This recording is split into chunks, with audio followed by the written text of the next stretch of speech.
ወንጌል መልካም ዜና የሆነው የእግዚአብሔርን የቅድስና ከፍታ ስላወረደ አይደለም፣ ወይም የሰዎችን የኃጢአት ጥልቀት ስላቀለለ አይደለም። በሁለቱ መካከል የሚያገናኝ የጸጋን ድልድይ ስለሰራ ነው። አይሽ ስለዚህ የመርዳት ሰንሰለታችን እንደዚህ ነው መሆን ያለበት። ከእግዚአብሔር ቅድስና አንፃር ኃጢአታችን እጅግ ጥልቅ ነው። ከኃጢአታችን ጥልቀት አንፃር ጸጋው እጅግ ብርቱ ነው።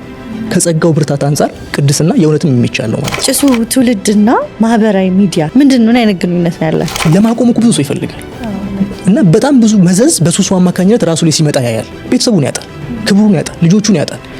ነገር ግን ለማቆም አቅም ያጣል። ለምን መሰለሽ? ይሄ ውሳኔ የሚሰጠው የአንጎላችን ክፍል ዶፓሚን ላይ ቤዝ ያደረገ ስለሆነ አዲክሽን ያንን ነገር ብሎክ ያደርገዋል። እግዚአብሔር ወሲብን በትዳር ውስጥ ሲገድበው ደስ እንዳይለን ስለሚፈልግ ነው። እግዚአብሔር ደስ እንዲለን አይፈልግም። ቤትሽ ውስጥ ያለ አንድ ምድጃን አስቢ፣ እሳት የያዘ ምድጃን ብለሽ አስቢና ያ እሳት ባይገደብ ነው አይሽ ቤትሽን ሊያቃጥል የሚችል ነገር ነው። ግን ምድጃው እዛ ጋር ያለው ሊገድበው ነው። የገደበው ደስታውን አይደለም አደጋውን ነው። ስለዚህ ገደብ ጸረ ደስታ አይደለም፣ ጸረ አደጋ ነው። መፍትሄ አለው ትላችኋል ወይስ? መፍትሄ ግድ ነው። መፍትሄ ባይኖረው ያው ዲስከሽኑም ፖይንትለስ ነው የሚሆነው። This is GCG እርሱም የሚፈልግ ትውልድ። ሰላም እንዴት ናችሁ? ይሄ GCG ፖድካስታችን ነው። GCG ማለት አብሪቬሽን ሲሆን ጋድ ኮንሽስ ጀነሬሽን ማለት ነው። እግዚአብሔርን የሚያውቅ እግዚአብሔርን የሚፈልግ በነገር ሁሉ እግዚአብሔርን ያስቀደመ ለእግዚአብሔር ድምፅ ለእግዚአብሔር ፍቃድ ንቁ የሆነ ትውልድ እንደማለት ነው። GCG ፖድካስትን በጋድ ኮንሽስ ጀነሬሽን ዩቲዩብ ቻናል እና በተስፋ ቲቪ ላይ ያገኙናል። ዛሬ ከእንግዳ ጋር ነው የመጣሁት። እንግዳዬ ከነአን ለማ ይባላል። እዚህ ጋር በእጄ የሆነ መጽሐፍ ይሻለሁ የፖርኖሲስ ትውልድ ይላልና ይህን አሜዚንግ መጽሐፍ የጻፈ ወጣት ልጅ ነው። ከነአን እንኳን ደህና መጣ። ስለመጣ በጣም ደስ ብሎኛል። ስላገኘው በጣም ደስ ብሎኛል። እስቲ ራስን አስተዋውቅል። እሺ፣ በጣም አመሰግናለሁ። ኔል እግዚአብሔር ይመስገን። ስሜ ከነአን ለማ ይባላል። የመጣሁት ያው ከዚህ አዲስ አበባ ነው የመጣሁት። ያው ተወልጄ ያደግኩት በአዳማ ከተማ በናዝሬት ውስጥ ተወልጄ ያደግኩኝ ነኝ። ከጠንካራ ቤተሰቦች ተወልጄ ያደግኩ ሰው ነኝ። እግዚአብሔር በብዙ ይረዳኝ፣ በእግዚአብሔር ምሕረት እዚህ ያለው ሰው ነኝ። በጥቁር አንበሳ ሆስፒታል 4ኛ ዓመት የሕክምና ተማሪ፣ እንደዚሁም ደግሞ በተለያዩ ዩኒቨርሲቲዎች ላይ ደግሞ የክርስቲያን ካውንስሊንግ ሳይኮሎጂ ትምህርትን የማጠና ሰው ነኝ እና ይሄን ይመስላል ባጭሩ። በጣም ደስ ይላል። እኔ መጽሐፍህን አንብቤዋለሁ። ብዙ ነገሮች ስለ መጽሐፍ እናወራለን በኋላ። ግን እንዲሁ እስቲ ከመጽሐፍ ተነስቼ አንዳንድ ነገሮች ስለአንተ ማወቅ ፈለግኩ። ለምሳሌ ምን ማድረግ ያስደስታል? ከነአን አንባቢ ነህ? እንደዛ ገምቻለሁ። ቤተክርስቲያን ምን እያገለገልክ ነው የሚለውንም በዛው ብትነግረን ደስ ይለኛል። ያው እንግዲህ ምን ያስደስታል የሚለው ላይ ብዙ ነገሮች ያስደስቱኛል። እውነት ለመናገር የሚያስከፉኝ ነገሮች ትንሽ ናቸው። ግን ያው እንዳልሽው ማንበብ በጣም ወዳለው ትልቁ የህይወቴ መሰጠት ብዬ ነው የማስበው። እንግዲህ ማንበብ የሚባለው ነገር ብዙ መጽሐፍትን አነባለሁ። ሳይንሳዊ መጽሐፍትን፣ ስነልቦናዊ መጽሐፍትን፣ መንፈሳዊ መጽሐፍት ላይ ፎከስ ያደረገ ንባቦች አሉኝ። ከዛ በተረፈ ዲስከሽኖችን ወዳለው ከጓደኞች ጋር ዲስከስ ማድረግ፣ ያነበብኳቸው ነገሮች ላይ አዳዲስ እውቀቶች ላይ ዲስከስ ማድረግ፣ ከነሱ መማር፣ የነሱን ሀሳብ ማዳመጥ፣ ለአዳዲስ ነገሮች መጋለጥ፣ እነዚህ ሁሉ በጣም የሚያስደስቱኝ ነገሮች ናቸው። ከንባቡ እና ከዲስከሽኑ ከወጣን ደግሞ ያው እግር ኳስም ወዳለሁ በጣም የእግር ኳስ ተመልካች ነኝ። ያው ጊዜውም ያለ ዋንጫ መመልከት እንኳን ድሮ ነው፣ ዋናው መጫወት እንኳን ድሮ ነው። አሁን ላይ ብዙ መመልከት ነው። እንግዲህ አሁንም ያለ ዋንጫ ጊዜ ነው እና ብዙ ኳስ እያየን ነው ማለት ነው። ቤተክርስቲያን ያው መሰረተ ክርስቶስ ቤተክርስቲያን ውስጥ ነው ያደግኩት። ለመጀመሪያ ጊዜ የሚያገልግሉት እድል ያገኘሁት በእግዚአብሔር ቃልም ነርቸር የሆንኩት በመሰረተ ክርስቶስ ቤተክርስቲያን ውስጥ ነው። የማገለግለው ብዙ ጊዜ በማስተማር እግዚአብሔርን ቃል በማስተማር እንደዚሁም ደግሞ ወጣቶችን በመማከር ሰፊውን የአገልግሎት ጊዜን አሳልፋለሁ ማለት ነው። በጣም ደስ ይላል። በእርግጥ ወደ አንተ አንዳንድ ነገሮች እመለስበታለሁ ከመጽሐፉ ጋር አያይዤ። ግን እስቲ ይህንን የፖርኖሲስ ትውልድ ይላል መጽሐፉ። በጣም አሜዚንግ መጽሐፍ ነው ጋይስ፣ እውነት ብታነቡት በጣም እመክራለሁ። በተለይ ወጣቶች ስለ ፖርኖሲስ ትውልድ እስቲ ንገረኝ። መጽሐፉን እንዴት ልትጽፈው ቻልክ? ራሱ የፖርኖሲስ ትውልድስ ማለት ምን ማለት ነው? ምን አነሳሳህ ስለ መጽሐፍ? የፖርኖሲስ ትውልድ መጽሐፍን ለመጻፍ እንግዲህ የዛሬ 5 ዓመት አካባቢ የተጀመረ ፕሮጀክት ነው። እንግዲህ በወቅቱ የገጠሙኝ የተወሰኑ ጓደኞች ነበሩኝና በፖርኖግራፊ አዲክሽን ውስጥ የነበሩ ጓደኞች ነበሩኝ እና ያው ለነሱ መልስ ለመስጠት እነሱን ለመምከር እነሱን ለመመለስ በሚል ነበረ እንግዲህ ጥናቱ የተጀመረው ማለት ነውና ነገሩ ምንድነው ምን አይነት ጉዳቶች አሉት እንዴት መፍትሄው ምን አይነት ነው የሚለውን ነገር ለነሱ ለማቅረብ ተብሎ ነበረ ጥናቱ የተጀመረው።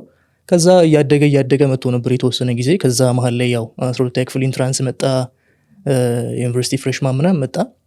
ያ ትንሽ ኢንተራፕሽን ነበረው ነገሩ ላይ ወደ አካዳሚክ ነገሩ ላይ ፎከስ አድርጌ ማለት ነውና ከዛ ከጥቂት ጊዜያት በፊት ዶክተር ሲዩም አንቶኒዮስ ጋር አንድ ፕሮግራም ነበረን በፌሎሺፕ ደረጃ እና እርሳቸው ሲያስተምሩን ያ የተቀመጠው የጠፋው ሰዓት ድጋሚ ተቀጣጠለ ማለት ነውና ምን አደረኩኝ የሚል ስሜት ውስጤ ተፈጠረ እና ምን አበረከትኩኝ በዚህ ጉዳይ ላይ የሚለው ነገር ውስጤ ሞላ። ከዛ በኋላ እንግዲህ ጣልኳቸውን የተበታተኑትን ማስታወሻ ደብተሮቼን ሰብሰብ አድርጌ ድጋሚ ጥናቴን ይበልጥ አጠናከርኩኝ፣ ሪሰርቾችን ይበልጥ አጠናከርኩኝ። ከዛም በበለጠ ደግሞ በጣም በበሰለ መልኩ ነገሩን እንዴት ነው ዲል የምናደርገው የሚለውን ነገር ይበልጥ አንደርስታንድም ስላደረግኩኝ በዛ መልኩ እንዲህ ያለ ወደ መጽሐፍ አደገ ማለት ነውና ያው የመጽሐፉ ርዕስ የፖርኖሲስ ትውልድ ነው። የፖርኖሲስ ትውልድ ማለት የሁለት ቃላት ጥምር ውጤት ነው። ፖርኖሲስ የሚለው ቃል ፖርኖና ፖርኖ የሚለው ቃል ፖርኖግራፊን ያመለክታል። ሲስ የምትለዋ የመጨረሻዋ ቃል ፖይሲስ የምትለዋን ቃል ያመለክታል። እንደው ሳዋህዶም ዝም ብዬ አይደለም፣ ያው የልጅና የአባት ስም ስለሆነ ነው። ለምሳሌ ከነአን ለማ እንደሚባለው ፖርኖግራፊ የተወለደው ከፖይሲስ ውስጥ ነው የሚል አርጊመንት መጽሐፌ ላይ በስፋት አቅርብ ያለውና ያው ፖርኖሲስ ሲባል ያው የአባት ስም ነው ማለት ነው። ሲስ የሚለው ፖርኖ የሚለው ደግሞ ያው የልጅ ስም ነው ማለት ነውና በዛ ውስጥ ደግሞ የፖርኖሲስ ትውልድ ሲባል ደግሞ በዚህ በፖርኖግራፊና በፖይሲስ ሐሳቤ ውስጥ የተቀረጸ በዛ ሐሳቤ ውስጥ ከግራ ወደ ቀኝ የሚናወዝ ትውልድ የሚለውን ሐሳብ የያዘ ርዕስ ነው ማለት ነው። ኦኬ ይህን መጽሐፍ ስታዘጋጅ ምን አይነት ዝግጅቶችን አደረግ? አሁን እኔ መጽሐፉን ሳነበው በጣም ዲፕ የሆነ ሳይንቲፊክ የሆኑ ሪሰርቾችን አድርገሃል። ያንን ዳሰሳዎች ታነሳለ። ብዙ መጽሐፎች ደግሞ ሳይት ተደርገዋል ከዚህ መጽሐፍ ላይ እንደዚህ ጥናቶች ምናምን ሳይት አድርገሃል እና እሱ ብቻ አይደለም መጽሐፍ ቅዱሳዊ ዳሰሳዎችን ደግሞ ሰፊው መንፈሳዊንም እና ይህንን እውቀቶች ከየት ነው ያገኘው? ምን አይነት ዝግጅቶችን አደረግ ይህ መጽሐፍ ከመጽሐፍ በፊት? ያው እንዳልሽው ነው ሪሰርቾቹ በጣም ጥልቅ ነበሩ፣ ብዙም ነበሩ እና ሰፊ ጊዜ የሚፈልግ ነገር ነበረ። አንደኛ ነገሩንም ያው ከተጻፈበት በደንብ ሊጻፍበት ይገባል፣ በደንብ ሊነገር ይገባል፣ በደንብ ሊተነተን ይገባል እና የመጽሐፉም ርዕስ አይተሹ እንደሆነ የፖርኖሲስ ትውልድ ይልና ንዑስ ርዕሱ የፖርኖግራፊ ጽልመት ሁለገብ ምርመራዎች ነው የሚለው። የፖርኖግራፊ ጽልመት ሁለገብ ምርመራዎችና ብርሃናዊ መፍትሄዎች ነው እና ሁለገብ ምርመራ ስለነበረ ሐሳቤ ሁለገብ ጥናት ማድረግ ነበረብኝ። ሁለገብ ምርመራው ፍልስፍናዊም ነው፣ ስነልቦናዊም ነው፣ መንፈሳዊም ነው። ስለዚህ ጥናቶችን በዛው ልክ ኤክስቴንሲቭ መሆን ነበረባቸው ማለት ነውና በጣም ረጅም ጊዜ የሚወስድ አይነት ነገር ነበር። ያው ቀላል አልነበረም እነዚህን ሁሉ ጥናቶች ማድረግ። እንዳልኩሽ ሜዲሲን የሚባል ትምህርት ጋር ነው ይሄ ነገር የነበረውና እግዚአብሔር በጣም ነገሩን ሸክም አድርጎት ነበር ልቤ ላይ። እንዳልኩሽ ምን አደረኩኝ የሚለው ነገር ልቤ ላይ በጣም የከበደ ነገር ነውና ለዛ ሸክም ምላሽ መስጠት ነበረብኝ። ያንን ምላሽ ለመስጠት ያው የሜዲሲን ትምህርት ለአንድ ዓመት ገታ አድርጌ ወደ ውጭ መውጣት ነበረብኝ። ከግቢ ወጥቼ ቤት ተከራይቼ ቁጭ ብዬ ለግሌ ለብቻ ቁጭ ብዬ ሰራሁት። ለመጽሐፉ ስፔሲፊክ ብለህ ማለት ነው? ለመጽሐፉ ብቻ በሚል ግዴታ መውጣት ነበረብኝ ያን ነገር። ምክንያቱም መጽሐፍ ቀላል ነገር አይደለም። የአእምሮ መሰብሰብ ይፈልጋል፣ ጊዜ ይፈልጋል እና ግዴታ ያንን ጊዜና የአእምሮ መሰብሰብ ማግኘት ነበረብኝ። ስለዚህ እዚሁ አዲስ አበባ አካባቢ ቤት ተከራይቼ ወጥቼ ጌታም ረዳኝ ብዙ መልኩ እና በዛ ሁሉ ፕሮሰስ ውስጥ የተጻፈ ነው። በጣም ቻሌንጂንግ ነበር። ብዙ የብቸኝነት ጊዜያት ነበሩ። እነዛ ጊዜያቶች ግን ዋጋ መከፈል ነበረበት። ውስጤ ላይ የነበረው ሸክም ዋጋ መክፈል ነበረብኝ። ያለ ዋጋ መክፈል ደግሞ የሚመጣ ውጤት የለም። ስለዚህ እግዚአብሔር ላሳየኝ ነገር ዋጋ መክፈል፣ የአንዳንድ ጊዜ መጎዳት ጥሩ ነው። ሰው ለሚጠቀምበት ነገር፣ ትውልድ ለሚጠቀምበት ነገር መጎዳት መልካም ነገር ነውና ያንን ዋጋ መክፈል ነበረብኝ። ጌታ ደግሞ ረዳኝ። እነዚህ አይነት እንግዲህ ጥሩ ስራ ያበረከትኩ ይመስለኛል። እንግዲህ በጣም መጽሐፉ ስለምን ያወራል? ምን ያህልስ ጊዜ ፈጀብህ መጽሐፉ? እንዳልኩሽ ወደ 5 ዓመት አካባቢ ነው እንግዲህ ሙሉን ፕሮሰሱን ከተመለከት ነው ማለት ነውና ኦልሞስት የሰበሰብኳቸውን በፊት ስጽፋቸው የነበሩ ነገሮችን ሰብስቤ ለመጻፍ ኦልሞስት ከአንድ ዓመት በላይ ምናምን አስፈልጎኛል። እንዳልኩሽ ሙሉ ጊዜ ነበር የሰጠሁት ለዚህ ነገር እና ሙሉ ቀን ነበር መሰራው። አክቹዋሊ ኢቭን ማልተኛባቸው ጊዜያቶች ሁሉ ነበሩ ለዚህ ስራ ተብሎ ማለት ነውና ያን ያህል ዋጋ የተከፈለበት ነገር ነው። መጽሐፉ ኦልሞስት 4 ክፍሎች አሉት፣ 16 ምዕራፎች አሉት። 4ቱ ክፍሎች እያንዳንዳቸው ሰፊ ሆነ ጥናት የተደረገባቸው ናቸው። ለምሳሌ የመጀመሪያው ክፍል ንጻሬ ፖኤሲስ የሚል ክፍል ነው። የፖርኖግራፊን ጠቅላላ ፍልስፍናዊ ጠቅላላ ማዕቀፉን ምን ይመስላል የሚለውን ነገር የሚመለከት ነው። ትውልዳችን ምን አይነት ነው፣ ዘመኑ ምን አይነት ነው፣ ትውልዱ ደግሞ በዘመኑ ውስጥ እያለፈበት ያለው መከራ ምን አይነት መከራ ነው፣ ፈተናው ምን አይነት ፈተና ነው የሚለውን በስፋት በጥልቀት የታየበት ክፍል ነው ማለት ነው ክፍል 1። ክፍል 2 ላይ ፖርን ዘመናዊነት የሚል ርዕስ ያለው ክፍል ነው። ወደ 6 ምዕራፎች አሉት።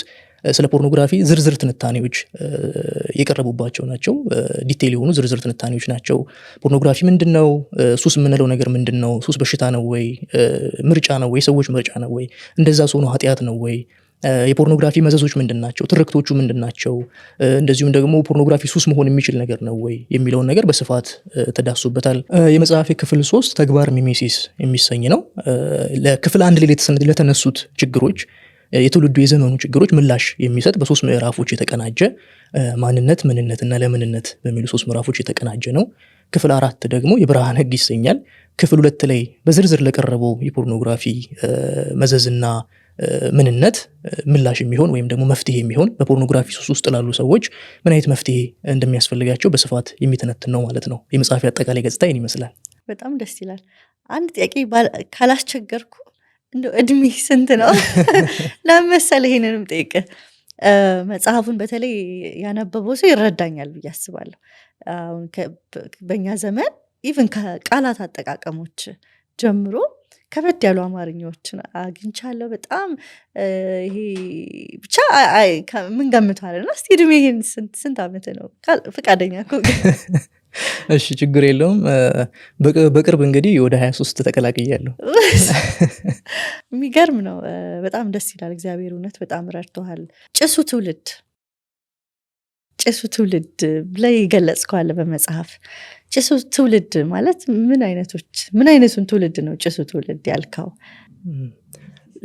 ጭሱ ትውልድ ያልኩት ትውልድ እንግዲህ የኛን ዘመኑን ትውልድ ነው ጭሱ ትውልድ ብዬ ሳየምኩት። ምን አይነት ትውልድ ነው ከተባለ እንደው ትውልድ ራሱ ምን ማለት ነው የሚለውን ነገር ትንሽ ወደ አእምሯችን ማምጣት ያስፈልጋል ብዬ አስባለሁ። ያው ትውልድ ስንል የእድሜ መጋራት ብቻ አንድን ትውልድ የራሱ ገጽታ እንዲኖረው አያደርገውም። የእድሜ መጋራት ብቻ በቂ አይደለም ለአንድ ትውልድ እና ትውልድ ያለውን አንድ አይነት ገጽታ ወይም ደግሞ ትውልድ ያለውን ማንነት የሚሰራው የእድሜ መጋራት ብቻ ሳይሆን የታሪክ መጋራት ነው። የምናልፍባቸው የታሪክ መስመሮች ናቸው አንድ አይነት ገጽታ ሊሰጡን የሚችሉት ማለት ነው። እና እነዛ የታሪክ ገጽታዎች ጦርነት ሊሆን ይችላል፣ የኢኮኖሚ ውድቀት ሊሆን ይችላል፣ ወይም ደግሞ እንደኛው ዘመን አይነት ቴክኖሎጂ ሊሆን ይችላል። እና እነዚህ የታሪክ ምዕራፎች ናቸው ትውልድን ሊቀርጹ እና አንድ አይነት ምንነት ወይም ማንነት ሊሰጡት የሚችሉት ማለት ነው። እና እንግዲህ ጭሱ ትውልድ ማለት በቴክኖሎጂ ውስጥ ያለፈ በቴክኖሎጂ ታሪክ ምዕራፍ ውስጥ የተቀረጸ አንድ አይነት ትውልድ ነው፣ ወይም የኛ ዘመን አይነት ትውልድ ነው ልንለው እንችላለን።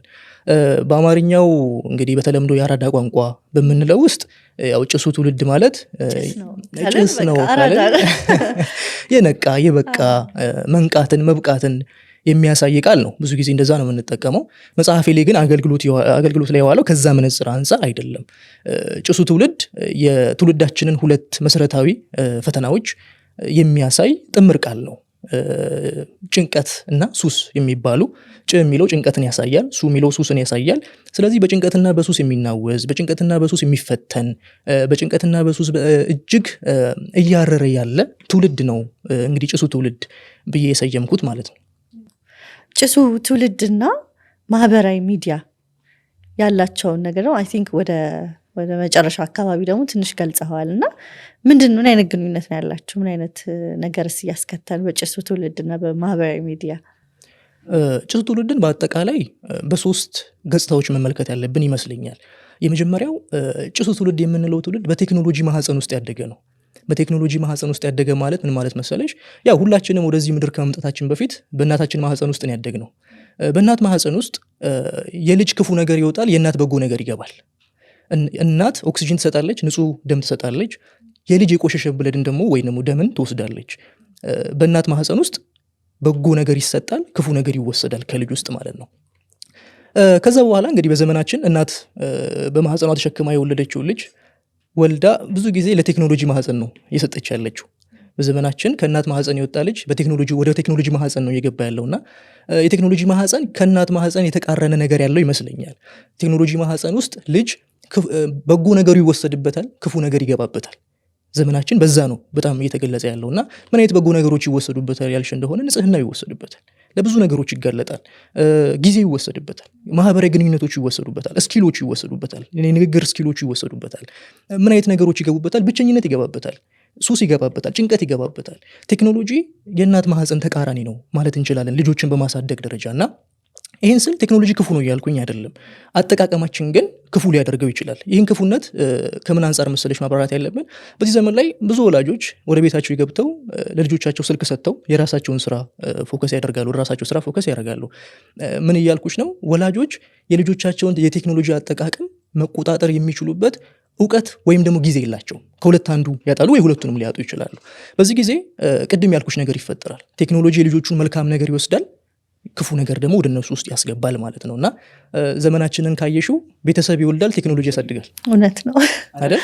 እና ምን አለ መሰለሽ ቤተሰብ በጣም ትኩረት የሚያደርገው ወደ ልጆቹ ሆድ ውስጥ በሚገባው ነገር ላይ ነው። ወደ ልጅ ሆድ ውስጥ ምንድን ነው የሚገባው በሚለው ላይ ነው ትኩረት የሚያደርገው። እና በጣም በሚያሳዝን ሁኔታ ደግሞ ወደ ሆድ የገባ ወደ ዳር ይጣላል፣ ወደ አእምሮ የገባ ግን ህይወቱ ነው ይገለጣል። እና ቴክኖሎጂ ማለት የልጆችን አእምሮ አሁን እየሞላ ያለ ነገር ነው። ምክንያቱም ወላጅ ያንን ነገር እየሞላ ስላልሆነ ማለት ነው። ስለዚህ ጭሱ ትውልድ ይሄ ነው አንደኛ መገለጫው። በቴክኖሎጂ ማህፀን ውስጥ ነው ያደገው። በጎ ነገሩ ተወስዶበታል፣ ክፉ ነገሩ ወደ ውስጡ ገብቷል። በሁለተኛ ደረጃ ጭሱ ትውልድ ማለት በኢንተርኔት የሐሰት ምትኮች ውስጥ በእሳት ውስጥ የሚቃጠል ነው። በኢንተርኔት የሐሰት ምትኮች እሳት ውስጥ የሚቃጠል ነውና እሳት የሚባለውን ነገር በደንብ ካስተዋልሽው ያው እሳት በአግባቡ ከያሽው ምግብ ያበስልልሻል፣ ቤትሽን ያሞቅልሻል። ነገር ግን ካልተቆጣጠርሽው ያበስልልኛል ያልሽውን ምግብ ያሳረርብሻል፣ ያሞቅልኛል ያልሽውን ቤትሽን ያቃጥልብሻል። እሳት አጠቃቀምን ነው ማተር የሚያደርገውና ኢንተርኔትም እንደዛ ነው። የኢንተርኔት አጠቃቀማችን ነው ሊያጠፋንም ሊያበስለንም ሊያሳረርንም የሚችለውና ትውልዳችን በኢንተርኔት እሳት ውስጥ እየተቃጠለ ነው፣ እያረረ ነው፣ እየበሰለ አይደለም። በዛ ውስጥ ያለው አጠቃቀማችን በጣም የተዛባ ሆኗል። በተለይ አሁን እየመጣ ያለው ጀኔሬሽን ማለት ነው። ምንድን ያልኩሽ የኢንተርኔት የሐሰት ምትኮችን ያልኩሽ አይደል? የኢንተርኔት የሐሰት ምትክ በእሳት ውስጥ መቃጠል ውስጥ ነው ያልኩት። እና የሐሰት ምትክ ማለት ኢንተርኔት ዓለም ላይ የሰው ልጅ መሰረታዊ ፍላጎቶች ሐሰተኛ ምትክ ይዘውባቸዋል። ማለት የሰው ልጆች መሰረታዊ ፍላጎቶች በሐሰተኛ ምትክ የተተኩ ነው። ለምሳሌ የሰው ልጅ የጓደኝነት ፍላጎት አለው፣ ጓደኝነትን የመስረት ፍላጎት አለው፣ ንጹህ የሆኑ ጓደኝነትን ወዳጆችን የማፍራት ፍላጎት አለው። በኢንተርኔት ዓለም ላይ ግን እውነተኛ ጓደኛ የማፍራት ፍላጎት በፎሎወር ተተክቷል። ፍሬንድ በፎሎወር ተተክቷል እንደሆነና ጓደኛ ተከታይ ሆኗል። እና ሰው ራሱ ስንት ፎሎወር አለ ነው መጀመሪያ የሚጠይቅሽ። ስንት ወዳጅ አለ፣ ስንት ጓደኛ አለ አይደለም። በጣም ልዩነት አለው። እውነተኛ ጓደኛና ፎሎወር በጣም ልዩነት አለው። ለምን ካልሽ እውነተኛ ጓደኛ ስትቀድሚ ይከተልሻል፣ ሲደርስብሽ ያጅብሻል፣ ስትደክሚ ያግዝሻል። ይሄ ነው እውነተኛ ጓደኛ ማለት። ተከታይ ማለት ወይም ፎሎወር ማለት ግን ቃሉ እንደሚናገረው ነው። እስከ ቀደምሽው ድረስ ነው ያ ሰው የሚከተልሽ። ሲደርስብሽ ወይም ደግሞ ሲቀድምሽ አንፎሎ ነው የሚያደርግሽ። ለምን ካልሽኝ በርካታ ሰዎች እኮ አሉ አይደል? አንዴ የወደቁ አንዴ ስተት የሰሩ ብዙ ፎሎወር የነበራቸው ግን ብዙ ነገር ያጡ። አየሽ፣ ፎሎወር እና ፍሬንድ የሚባለውን ነገር ኢንተርኔቱ ዓለም ቀላቅሎብናል። ይሄ ደግሞ ጭንቀትና ሱስ የሚባሉ ነገሮች እንዲወለዱ ቁጥር አንድ መንስኤ ነው። የተቀላቀሉብን ነገሮች ሐሰተኛ ምትኮች መጥተዋል። የጓደኛ ሐሰት ምትክ ተከታይ ሆኗል። የፍቅር ሐሰት ምትክ ፖርኖግራፊ ሆኗል። ብዙ ሰዎች የፍቅር ምትካቸው ፖርኖግራፊ ሆኗል። ምክንያቱም ፖርኖግራፊ ማለት ፍቅርን የሚያጠለሽ ነገር ነው። ፍቅርን ከመስጠት ወደ መቀበል ያወርደዋል፣ ከመጥቀም ወደ መጠቀም ያወርደዋል። አየሽ፣ ስለዚህ ኢንተርኔት ማለት የሐሰት ምትኮች መኖሪያ ነው ማለት ይቻላል። በሶስተኛ ደረጃ የጭሱ ትውልድ ሶስተኛ መገለጫው ዘመናዊያው ምንለው ነው። ዘመናዊያው ወይም ፓራዶክስ ምንለው ማለት ዘ ኤጅ ኦፍ ፓራዶክስ ምንለው ነውና አስበሽ እንደሆነ ዓለማችን እንደ ዛሬ እኮ ምርጥ ሆና አታውቅም። ተመልከች፣ የሕክምና ሳይንሳችንን ተመልከች፣ የትዳር አማካሪዎቻችንን ተመልከች፣ ኢኮኖሚያችንን ተመልከች። ዓለም እንደ ዛሬ ምርጥ ሆና አታውቅም በዘመናት ውስጥ። ግን ደግሞ ዞር ብለሽም ደግሞ ማየት ትችያለሽ። በጣም በሕክምና ሰልጥነናል። ነገር ግን ራሳቸውን የሚያጠፉ ሰዎች ቁጥር ሰማይ ነክቷል። የትዳር አማካሪዎች በየቦታው አሉልን። የሚፈርሱ ትዳሮች ቁጥር ግን እጅግ ብዙ ነው። ይህን ስትመለከቺ አንድ ነገር ትገነዘቢያለሽ። ዓለም እንደ ዛሬ ምርጥ ሆና እንደማታውቅ ሁሉ ዓለም እንደ ዛሬ መጥፎ ሆና አታውቅም። አየሽ፣ ለዚህ ነው መጽሐፌ ላይ ዘመነ ዋው አንበሳ ዋይ አበሳ ብዬ ገለጽኩት ያንን ነው። በዚህ በኩል ትመለከችና ዋው የምትዩ ነገር ብዙ ነው። በዚህ በኩል ዞር ስትይ ደግሞ ዋይ የምትዩ ነገር ብዙ ነው። አንበሳ ብለሽ እዚህ ጋር ደግሞ አበሳ ትያለሽ። ስለዚህ ዋው አንበሳ ዋይ አበሳ ብዬ ገለጽኩት። ይሄ ፓራዶክስ ኤጅል ውስጥ ያለ ምን ያህል እንደሚያስጨንቅ ተመልከችው ይሄ ነገር። እና የኛን ትውልድ ከተመለከትሽው በብዛት ውስጥ ባዶነትን ይጋታል። በዓለም ተከቧል፣ ራሱን አጥቷል። በመረጃ ጎርፍ ይጥለቀለቃል፣ በእውነት ድርቅት ግን ተመቷል። ይሄ ሁሉ አለ። ነፃነት በመሰለው ልቅነት ውስጥ ነው ያለው። ይህን ሁሉ ስትመለከቺ እንግዲህ ጭሱ ትውልድ በማህበራዊ ሚዲያው፣ በኢንተርኔቱ፣ በቴክኖሎጂው እጅግ ተጽዕኖ ስር ያለ የኛ ዘመን የታሪክ ፍሬ ነው ማለት እንችላለን። በተለይ አሁን አንድ ፓርት አስታወስከኝ መጽሐፍን ሳነብ የኛ ዘመን ሰው ትውልድ እየተሰቃየ ያለው በምቾት ነው፣ በኢንፎርሜሽን ጋጋታ ያልከው ፓርት ትዛለኝ እና ትክክለኛ ነገር ነው። እውነትም ቆም ብዬ ሳስበው በጣም ብዙ ነገር አቬለብል ነው፣ ግን ደግሞ በጣም ብዙ ችግር ያለበትም ጊዜ ነው እንዳልከው። ትንሽ ብሮድ አድርገህ ነው መጽሐፍህን ስታይ በጣም የወደድኩት ፓርት አንደኛው ምንድነው ብሮድ አድርገህ ጀመርክ። ከችግሩንም ስታነሳ መፍትሄውንም ስትሰጥ ከፍ ባለ እይታ ነው ያየኸው። ለምሳሌ በዓለም ላይ የምናያቸው ነገሮች የምንሰጠው ሚዛን፣ እይታችን መበላሸቱ፣ ምንነት ለምንነት መበላሸት ብለ የገለጽከዋል። እና እስቲ የተበላሸ ማንነት ማለት ምን ማለት ነው? ያው ይህን ሀሳብ ለመረዳት ንጽረተ ዓለምን መረዳት አለብን። ንጽረተ ዓለም ማለት ዓለምንና በዙሪያችን ያሉ ነገሮችን የምንረዳበት ምናባዊ መነጽር ነው ንጽረተ ዓለም የምንለው። እና አካባቢያችን ላይ የሚከሰቱ ነገሮች ምንድናቸው፣ እነሱ እንዴት ነው እኛ ላይ ተጽዕኖ የሚያሳድሩት የሚለው ነገር የሚወሰነው በንጽረተ ዓለማችን ነው። አንድ ሰው ንጽረተ ዓለሜ እንደዚህ ነው ብሎ ላይናገር ይችላል፣ ግን ከተጽዕኖ ማምለጥ የሚችል የለም። ሁሉም ሰው በዛ ተጽዕኖ ውስጥ ነው የሚሆነው። እና ብዙ አይነት ንጽረተ ዓለም አለ። ክርስቲያናዊ ንጽረተ ዓለም አለ። ዘመናችን ላይ ደግሞ በጣም ሀያል የሆነው የድህረ ዘመናዊነት የምንለው ወይም ፖስት ሞደርኒዝም የሚሉት ንጽረተ ዓለም አለ። በመጽሐፌ ላይ ድህረ ዘመናዊነት ከሚለው ይልቅ የቻርልስ ቴይለር ቃል የሆነውን ፖኤሲስ የሚለውን ቃል መጠቀምን የመረጥኩት። የመጽሐፊም ርዕስ ላይ የተካተተው እንትን እሱ ነው። እና ፖኤሲስ ማለት ፈጣሪነት ማለት ነው። በቃ ባጭሩ ካስቀመጠው የሌለን ነገር ወደ ህልውና ማምጣት ወይም ፈጣሪነት። ሰዎች በዚህ ዘመን ላይ ማንነታቸውን ይፈጥራሉ፣ ምንነታቸውን ይፈጥራሉ፣ ለምንነታቸውን ይፈጥራሉ። ስለዚህ ሰው ፍጥረት ነው፣ ነገር ግን የፈጣሪነት ኃላፊነት ተሰጥቶታል። ያ የፈጣሪነት ኃላፊነት በፍጥረት አቅም ልትወጪው የማትችሉ ስለሆነ በርካታ ሰዎች ጭንቀት ውስጥ ነው ያሉት። ኦኬ፣ የጭሱ ትውልድ አንዱ መገለጫ ይሄ ስለሆነ ማለት ነው። እና ከነዚህ ውስጥ ሰው እንዲፈጥር የተጠበቀ ካላቸው ነገሮች መካከል አንደኛው ማንነት የምንለው ነገር ነው። ማንነት ማለት ሰዎች በሚለዋወጥ ማህበራዊ ኃላፊነቶቻቸው ውስጥ ያላቸው የማይለዋወጥ የእኔነት ስሜታቸው ብሎም ለዛ ለእኔነት ስሜታቸው የሚሰጡት ክብር ነው ማንነት ማለት። ምን ማለት መሰለሽ፣ ሰዎች በጣም የሚለዋወጥ ማህበራዊ ኃላፊነቶች አሉብን። አንድ ሰው ለወላጆቹ ልጅ ነው፣ ለልጆቹ አባት ነው፣ ለጓደኞቹ ጓደኛ ነው፣ ለመስሪያ ቤቱ ሰራተኛ ነው፣ ለሚስቱ ባል ነው። እነዚህ ሁሉ የተለያዩ ማህበራዊ ኃላፊነቶቹ ናቸው። እነዚህ በሚለዋወጡ ማህበራዊ ኃላፊነቶች ግን ያንን ሰው ያ ሰው የሚያደርገው እርሱ የሚያደርገው ኦኬ የእኔነት ስሜቱ ምንድነው ከተባለ ማንነት የምንለው ነገር ነው ማለት ነው። እንግዲህ ይሄ ማንነት ምን ያህል መሰረታዊ ነገር እንደሆነ ተመልከች፣ ምን ያህል ኮር ኮምፖነንት እንደሆነ የሰው ልጅ። እና ማንነት የህያውነት ማዕዘን ነው ማለት የእውነተኝነት ማዕዘን ነው፣ የወጥነት ማዕዘን ነው። ወጥ የምንሆነው በማህበራዊ ግንኙነታችን ማንነት የሚባል ነገር ስላለን ነው። እንግዲህ እንደዚህ አይነት ወርቃማ የሆነ ነገር መመስረት ያለበት በማይነቃነቅ መሰረት ውስጥ ነው። መሰረታችን የተዛባ ከሆነ ማንነታችን የተቃወሰ ነው የሚሆነው። ማንነታችን የተቃወሰ ከሆነ ህይወታችን የተበጠበጠ ነው የሚሆነው። በርካታ ሰዎች በማንነት ቀውስ ወይም በአይደንቲቲ ክራይሲስ ውስጥ ሆነው ራሳቸውን ሲያጠፉ እናውቃለን። እና የህይወትን ትርጉም ታጭበታለሽ እዛ ውስጥ። እንግዲህ የተበላሸ ማንነት የሚባለውም ነገር እዚህ ጋር ነው የሚመጣው ማለት ነው። በቀደሙ ማህበረሰብ ውስጥ ማንነት ምንድን ነው ብትጠይቂ፣ ወይም ደግሞ አንድ ሰው ጋር ሄደሽ አንተ ማነህ ብለሽ ብትጠይቂ፣ ወይም አንድ ሰው እኔ ማን ነኝ ብሎ ቢያስብ በቀደሙ ትውልዶች ዘንድ ሰው የሚያስበው እንዴት መሰለሽ? ማን እንደሆን ይጠበቅብኛል ብሎ ነው የሚያስበው። ማህበረሰቡ ማን እንደሆን ነው የሚጠብቀው። እናቴ አባቴ ማን እንዲሆን ነው የሚጠብቁት። ስለዚህ አባቱ ገበሬ የሆነ ሰው ማን ብትይው እኔማ ገበሬ ነኝ ሊልሽ ይችላል። ምክንያቱም አባቱ ማን እንዲሆን እንደሚጠብቅ ነው የሚያስበውና ማለት ነው። እና በቀደመው ትውልድ ላይ ማንነት ከማህበረሰባዊ ኃላፊነት ጋር በእጅጉ የተቆራኘ ነበር። በእኛ ዘመን ላይ ስትመለከቺ አንድ ሰው ሄደሽ ማነህ ብለሽ ብትጠይቂው ወይም ያ ሰው ማን ነኝ ብሎ ቢያስብ ማን እንደሆን ይጠበቅብኛል ብሎ አይደለም የሚመልሰው፣ ማን መሆን እፈልጋለሁ ብሎ ነው የሚመልሰው። ወደ ማህበረሰቡ ሳይሆን የሚመለከተው ወደ ውስጡ ነው የሚመለከተው። ስለዚህ ከውስጤ ካሉት ስሜቶች መካከል እኔን በደንብ የሚወክልኝ የትኛው ነው፣ እኔን በደንብ የሚገልጸኝ የትኛው ነው ብሎ ነው የሚያስበው። እና ወደ ውስጥ ተመልከቱ ነው የምንባለው። ራሳችሁን ሁኑ ነው የዘንድሮ ምክር አይደለ?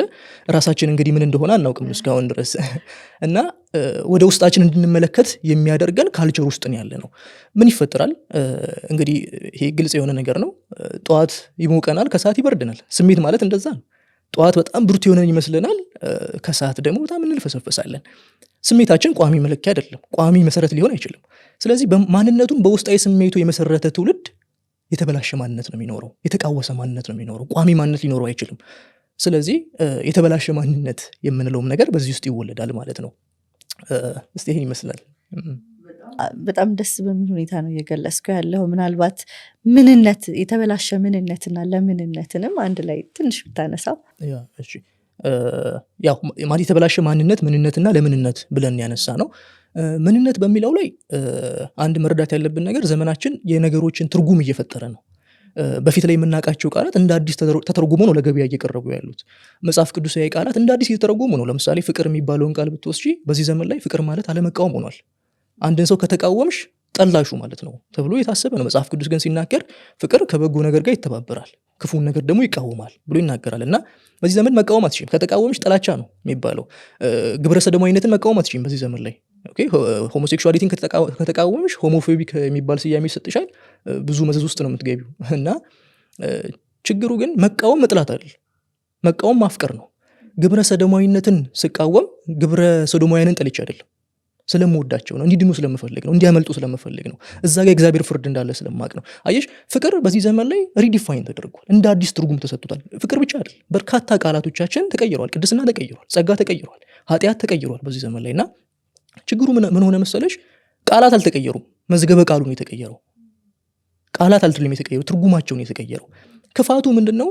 የመጽሐፍ ቅዱስን ቃላት የተጠቀመን አዲስ ትርጉም እየሰጠናቸው ከሆነ ምን ይፈጠራል? የመጽሐፍ ቅዱስን ቃላት ተጠቅሞ ዓለማዊ ሐሳብ የሚያስብ ትውልድ ልንፈጥር እንችላለን።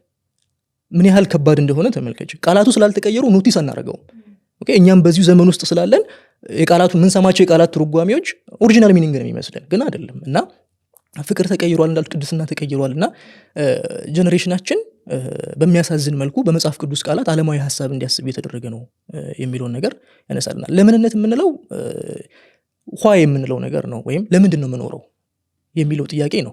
እሱም እየተቃወሰ ነው ዛሬ ላይ። ለምንነት ሰው ለምንድን ነው የምትኖረው ስትዩ ከራሱ ፈጥሮ እንዲመልስ ነው እየተጠበቀበት ያለው። እንግዲህ ዌስትሚኒስተር ሾርት ካቴኪዝም የምንለው አለ፣ የሪፎርምድ እምነት መምሪያ፣ እና እዛ ላይ ሲናገር ዋት ኢዝ ዘ ቺፍ ኢንድ ኦፍ ማን ይላል። የመጀመሪያው ጥያቄ ካቴኪዝሙ ላይ የሰው ልጅ መሰረታዊ ግብ ምንድን ነው፣ የመኖር ግቡ ምንድን ነው ሲል ምላሹ እግዚአብሔርን ማክበርና በእርሱ ደስ መሰኘት ነው ብሎ ነው የሚያስቀምጠው። የሰው ልጅ የተፈጠረበት የህይወት ግብ ይሄ ነው። የተፈጠረበት የህይወት ግብ እግዚአብሔርን እንዲያከብር ነው፣ ከዛ ደግሞ በእርሱ ደስ እንዲሰኝ ነው። አሁን ግን ዓለማችን እግዚአብሔርን ማክበር አይደለም ራስን ማክበር ነው የሚታየው። በእርሱ ደስ መሰኘት አይደለም ከእርሱ ውጪ በሆነ ነገር ራስን ማስደሰት ነው እየታየ ያለው። ስለዚህ ይሄ ነገር ምን ውስጥ ከቶናል? የለምንነት ቀውስ ውስጥ ገብቶናል። የህይወት ግብ ማጣት ውስጥ ከቶናል። በጣም ብዙ ኮንሲኩዌንስ ነው ያለው፣ ብዙ መዘዝ ነው ያለው። ይሄ ምን ማለት መሰለሽ? ለምሳሌ የትኛውም ነገር ይሄን ኩባያ ተመልከቹ። ይሄ ኩባያ የተፈጠረበት ዓላማ አለው። የተፈጠረበት ዓላማ ውሃ መጠጫ ነው።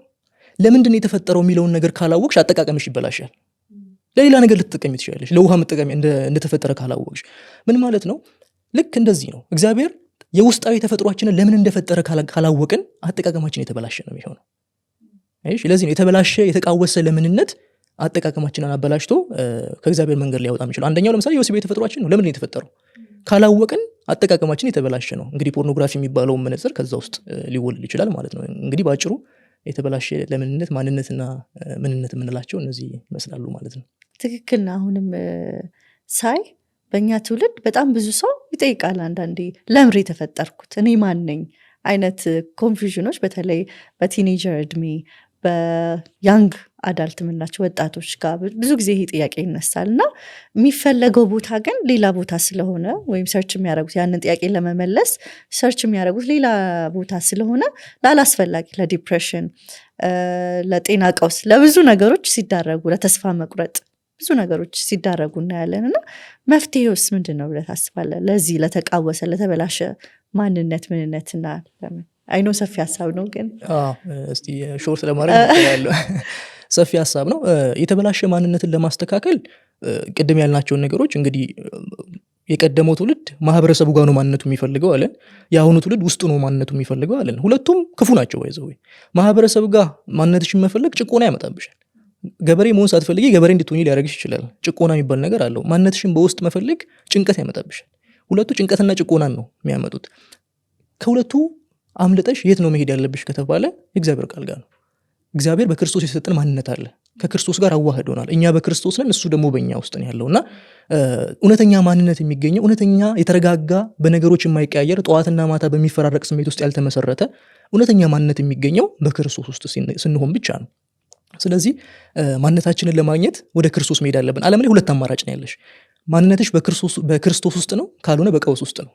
በቃ ወይ በክራይስት ወይ በክራይሲስ ነው የሚሆነው እና ከሁለቱ አማራጭ የለም፣ ከዛ ውጪ የለም። ይህን ስልሽ በክርስቶስ ያመነ ሁሉ ማንነቱ በክርስቶስ ውስጥ ነው እያልኩሽ አይደለም። በነገራችን ላይ መረዳት ይፈልጋል። ማመን ብቻ ሳይሆን ያንን ማንነት ማወቅ፣ ለራስ መስበክ፣ ለራስ መናገር ይፈልጋል። የተስተካከለ ማንነት ሊኖረን የሚችለው በዛ መልኩ ነው፣ በስሜት ላይ ያልተመሰረተ እና በክርስቶስ ያገኘነው ማንነት ደስ የሚለው ነገር በስኬት ጀብድ ላይ አልተመሰረተም፣ በውድቀት ታሪክ ላይም ዝቅ አይልም። አይሽ ስለዚህ በስኬት ጀብድና በውድቀት ታሪክ ላይ ያልተመሰረተ ስለሆነ በጥሩ ቀንሽ በትዕቢት አትወጥሪ፣ በክፉ ቀንሽም በተስፋ መቁረጥ አትዋሽቂ። የተረጋጋ ማንነትና ስቴብል የሆነ ማንነት ነውና ሰውን ሊያኖር የሚችለው ትክክለኛ ማንነት በክርስቶስ ውስጥ ያለ ማንነት ነው። የተበላሸ ማንነትን ለማስተካከል ደግሞ የተሻለው አማራጭ ምንድነው? ቃላትን ብቻ ሳይሆን ትርጉምን ከመጽሐፍ ቅዱስ መፈለግ ነው። በርካታ ሰዎች ከዓለም የሚያገኙትን ትርጉም ወደ መጽሐፍ ቅዱስ ነው የሚያነቡት። አሁን ማስተካከል ያለብን ወደ መጽሐፍ ቅዱስ ማንበብ ትተን ከመጽሐፍ ቅዱስ ማንበብ መጀመር አለብን። ወደ መጽሐፍ ቅዱስ ማስገባት ትተን ከመጽሐፍ ቅዱስ ማውጣት አለብን። ያን ነገር ለማምጣት ብዙ ነገሮች ያስፈልጉናል። የመጀመሪያ የቤተክርስቲያን አባቶች ያስፈልጉናል። ምክንያቱም እነሱ ከኛ ዘመን በተለየ ዘመን ውስጥ ነው ይኖሩት። ከኛ ዘመን በተለየ ዘመን ውስጥ ስለኖሩ የተለየ መነጽር ነው ያላቸው። አትሊስት የሚሳሳቱ ሰዎች ናቸው እነዚህ ሰዎች። እንደው ምንም ስህተት የለባቸው የምትያቸው ሰዎች አይደሉም። ስህተት ሊገኝባቸው ይችላል። ነገር ግን መነጽራችንን ለማየት ይጠቅመናል። ስለዚህ የምንነትን ለመፈለግ የተስተካከለ ምንነትን ለመፈለግ ወደ መጽሐፍ ቅዱስና ብርቱና ትጉ አጥኚዎች መሆን አለብን ማለት ነው። ለምንነትን በሚፈለግ ቅድም እንዳልኩት ነው የህይወት ግባችንን እግዚአብሔርን ማክበርና በእርሱ ደስ መሰኘት እስካደረግነው ድረስ የተስተካከለ የተፈጥሮ አጠቃቀም ይኖረናል ማለት ነውና ይህን ይመስላል። በጣም ደስ ይላል። ወደ ፖርኖግራፊ ከመግባቴ በፊት ግን እዚቹ ጋር በተለይ በመጽሐፍ ሰፊ እንትን ወስደህ የጠቀስከው ስለ ቅድስና ብናነሳ እዚሁ ጋር ደስ ይለኛል። መጽሐፍ ቅዱስ እኔ ቅዱስ ነኝና እናንተም ቅዱሳን ሁኑ ይላል እና ቅድስና ማለት ምን ማለት ነው? እሱም አንደኛው የተበከለ አስተሳሰብ ስለሆነ ማለት ነው። እና ምን ማለት ነው? በተለይ ደግሞ አሁን ከዓለማውያኑ ጋር ስናይ በቃ ስራ ነው የሚሉት። ወደኛ ጋር ደግሞ ጸጋን በቃ ሮንግሊ ኢንተርፕሬት የማድረግ እና ኃጢአትን፣ ቅድስናን፣ ጸጋን በጣም እነዚህ አስተሳሰቦቻችን ወይም ሚኒንጎቻችን በጣም ተበላሽተዋል ብዬ አስባለሁ። እሱንም በመጽሐፍ በደንብ ጠቅሰዋል እና እስቲ ስለሱ ትንሽ ብትለኝ። እሺ ቅድስና ምንድን ነው የሚለው ላይ ቅድስና ያው በቀጥታ ከተረጎምነው መለየት ማለት ነው። መለየት የሚል ትርጓሜ ነው ያለው። ያው ሁለት ጥያቄ መጠየቅ አለብን መለየት በሚለው ውስጥ። አንድ ከየት ነው የምንለየው? ሁለት ለማን ነው የምንለየው የሚለው ነገር ያስፈልገናል። ከየት ነው የምንለየው? ከዓለም ነው። ለማን ነው የምንለየው? ለእግዚአብሔር ነው። ኦኬ ስለዚህ ቅድስና ከዓለም መለየት ለእግዚአብሔር መለየት ነው ማለት ነውና ይሄ ቫይን የሚባል አንድ የአዲስ ኪዳን መዝገበ ቃላት ሲፈታው ለእግዚአብሔር መለየት በዛም ውስጥ ጸንቶ መኖር ነው ብሎ ያስቀምጠዋል። ኤደብሊው ፒንክ የሚባሉ አንድ ቴዎሎጂያን ደግሞ ሲናገሩ እውቀታችንን፣ ፍቃዳችንን እንደዚሁም ደግሞ ስሜታችንን ከእግዚአብሔር ሐሳብ ጋር የተስማሙ እስኪሆኑ ድረስ የምናደርገው ለውጥ ነው ብሎ ያስቀምጡታልና ቅድስና ባጭሩ ይሄ ነው። ጸጋ የምንለው ነገር እሱ ራሱ በጣም በዘመናችን ላይ ብዙ ጥቃት የደረሰበት አስተምሮ ነው ማለት ይቻላል። አንዳንድ ሰዎች ለጸጋ ከመቆርቆር፣ ሌሎች ሰዎች ደግሞ ጸጋ እንዳይጠፋ ከመቆርቆር በጣም ብዙ ጽንፈኛ የሆኑ አመለካከቶች ይታያሉ። ጸጋ ምንድን ነው የሚለውን ነገር ለመረዳት አሁንም እንዳልኩኝ መሰረታዊ የሆነውን ነገር ብቻ ላንሳ፣ ረዥም ጊዜ እንትን እንዳይል። ጸጋ ያው በተለምዶ ዴፊኒሽናችን ነፃ ስጦታ ነው የምንለው። ጸጋ ለማይገባው ማንነት የተሰጠ ነፃ ስጦታ ብለን ነው የምናስቀምጠው እና ትርጓሜው ችግር ያለበት ትርጓሜ አይደለም። ነገር ግን መብራራት የሚያስፈልገው ትርጓሜ ነው፣ ኤክስፕሌን መደረግ አለበት። ምክንያቱም በርካታ ሰዎች በዚህ ትርጓሜ ውስጥ ሆነው ጸጋ የሚባለውን ነገር በጣም አሳንሰው አጥበው የሚመለከቱ ሰዎች ስላሉ ማለት ነው። እና እንግዲህ ጸጋን ስንረዳ አንደኛ ስጦታ ነው ስንል በጣም መሰረታዊ ነገር ብቻ ነው ማነሳው። ስጦታ ነው ስንል እንደው ምህረት ብቻ ነው እያልን አይደለም አይደል? ኃይልም ነው እያልን ነው። በዛው ልክ ደግሞ ኃይልም ነው ብቻ ነው እያልን አይደለም፣ ምህረትም ነው እያልን ነው። አንዳንድ ሰዎች የጸጋ የሚሰጠው ምህረት ላይ ብቻ ነው ትኩረታቸው። ስለዚህ ላለፈው ኃጢአታቸው የሆነ የተከደነ ነገር እንዳላቸው ይገባቸዋል። ነገ ግን ኃይል እንዳላቸው ያስቡ። አይሽ ስለዚህ አንዳንድ ሰዎች ምህረት ላይ ብቻ ትኩረት ያደርጋሉ፣ ሌሎች ደግሞ ኃይል ላይ ብቻ ትኩረት ያደርጋሉ። በቃ የነገ በቃ ስትሪንግዝ ይላሉ። የኋላ ኃጢአታቸው ግን ተስፋ ያስቆርጣቸው፣ አቅመ ቢስ ያደርጋቸዋል፣ ከቸርች ያስጠፋቸዋል እነዚህ ሰዎች። እና ሁለቱም ላይ ባላንስድ እና ፎከስድ መሆን አለብን። ጸጋ ምህረትም ነው ኃይልም ነው። ጸጋ ስጦታ ነው ስንል እነዚህ ሁለት ነገሮችን እያለን ነው። ምህረት ነው ስንል አቅማችን ነው። ምህረት ነው ስንል ለትላንት ኃጢአታችን የሚሸፍንልን ነገር ነው። ኦኬ ኃይል ነው ስንል ደግሞ የሚያኖረን ነው፣ መኖር የምንችልበትን ጉልበት የሚሰጠን ነው የሚለው ነገር በጣም ወሳኝ ነው። መጽሐፌ ላይ የመርዳት ሰንሰለት ብዬ ያስቀመጥኩት ነገር አለ። ቅዱስ ነኝና ቅዱሳን ሆኑ ከሚለው ጋር አያይዤ ላነሳልሽ ነው። የመርዳት ሰንሰለት ብዬ ያስቀመጥኩት ነገር አለ። እንግዲህ መጽሐፍ ሲናገር አንደኛ ጴጥሮስ ምዕራፍ 1 ላይ እንደዚሁም ዘሌዋውያን መጽሐፍ ላይ ቅዱስ ነኝና ቅዱሳን ሆኑ ብሎ ነው እግዚአብሔር አምላክ የሚናገረውና ምን ማለት ነው የሚለው ነገር አስፈላጊ ነው። አንደኛ ያው ቅዱሳን ሁሉ ከሚለው መሰረት በፊት ቅዱስ እንደሆነ መረዳት አለብን ማለት ነው። እግዚአብሔር ምን ያህል ቅዱስ እንደሆነ ካልተረዳን ምን ያህል ቅዱስ መሆን እንዳለብን አናውቅም። አየሽ፣ ስለዚህ ቅዱሳን ሁሉ የሚለው ትርጓሜ የሚጸናው እኔ ቅዱስ ነኝ በሚለው መሰረት ውስጥ ነው ማለት ነው። ለዚህ ነው መጽሐፍ ቅዱስ እኔ ቅዱስ ነኝና የሚለው የሚያነሳውና የእግዚአብሔር የቅድስና ከፍታ እጅግ ታላቅ ነው። በመጽሐፍ ቅዱስ ውስጥ የእግዚአብሔር የቅድስና ከፍታ እጅግ ታላቅ ነው። የሰው ልጅ የኃጢአት ጥልቀት ደግሞ እጅግ ጥልቅ ነው። የኃጢአት ውድቀታችን እጅግ ጥልቅ ነው እና ደስ የሚለው ነገር ወንጌል የሚባለው እንግዲህ ጉድ ኒውስ ነው የምንለው አይደል? ወንጌልን መልካም ዜና ነው የምንለው። ወንጌል መልካም ዜና የሆነው የእግዚአብሔርን የቅድስና ከፍታ ስላወረድ አይደለም፣ ወይም የሰዎችን የኃጢአት ጥልቀት ስላቀለለ አይደለም። በሁለቱ መካከል የሚያገናኝ የጸጋን ድልድይ ስለሰራ ነው። አይሽ ስለዚህ የመርዳት ሰንሰለታችን እንደዚህ ነው መሆን ያለበት። ከእግዚአብሔር ቅድስና አንጻር ኃጢአታችን እጅግ ጥልቅ ነው። ከኃጢአታችን ጥልቀት አንጻር ጸጋው እጅግ ብርቱ ነው። ከጸጋው ብርታት አንጻር ቅድስና የእውነትም የሚቻል ነው ማለት ነው። አይሽ ስለዚህ እግዚአብሔር ቅዱስ ነው ብለን ነው የምንጀምረው፣ ከዛ ግን ቅዱስ መሆን ይቻላል ብለን ነው የምንጨርሰው። እና ያንን የመርዳት ሰንሰለት ለማምጣት ነው። እነዚህ ጋር የተሸራረፈ ነገር ካለን፣ የቅድስናው ከፍታ ላይ የተሸረፈ ነገር ካለን፣ የኃጢአታችን ጥልቀት ላይ የተሸረፈ ነገር ካለን ቅዱስ መሆን የሚባለው ነገርም የተበላሸ ሊሆን የሚችልበት እድል አለና ዋው በጣም ደስ ይላል። በተለይ አንባቢዎች ይህን ፓርት እኔ አሁን ሳነበው በጣም ውስጥ ልቤን ነክቶኝ ነበር ይሄንን የገለጽከው እና በጣም ደስ የሚል አገላለጽ ነው፣ ደስ የሚል መገለጥ ነው ብዬ አስባለሁ። This is GCG እርሱም የሚፈልግ ትውልድ። ስለ ፖርኖግራፊ እንምጣና ፖርኖግራፊ ይሄን ሪሰርች ስታደርግ በጣም ያስገረመህ ዳታ ወይ ያገኘኸው የደነቀህ ነገር አለ? አለ። ያው ያልደነቀኝ ነገር የለም። ብዙ ነገሮች ያስደንቃሉ እውነት ለመናገር። ምክንያቱም ያው ነገሩ በጣም ሲሪየስ እንደሆነ እንረዳለን፣ ሁላችንም በጣም አሳሳቢ እንደሆነ እንረዳለን።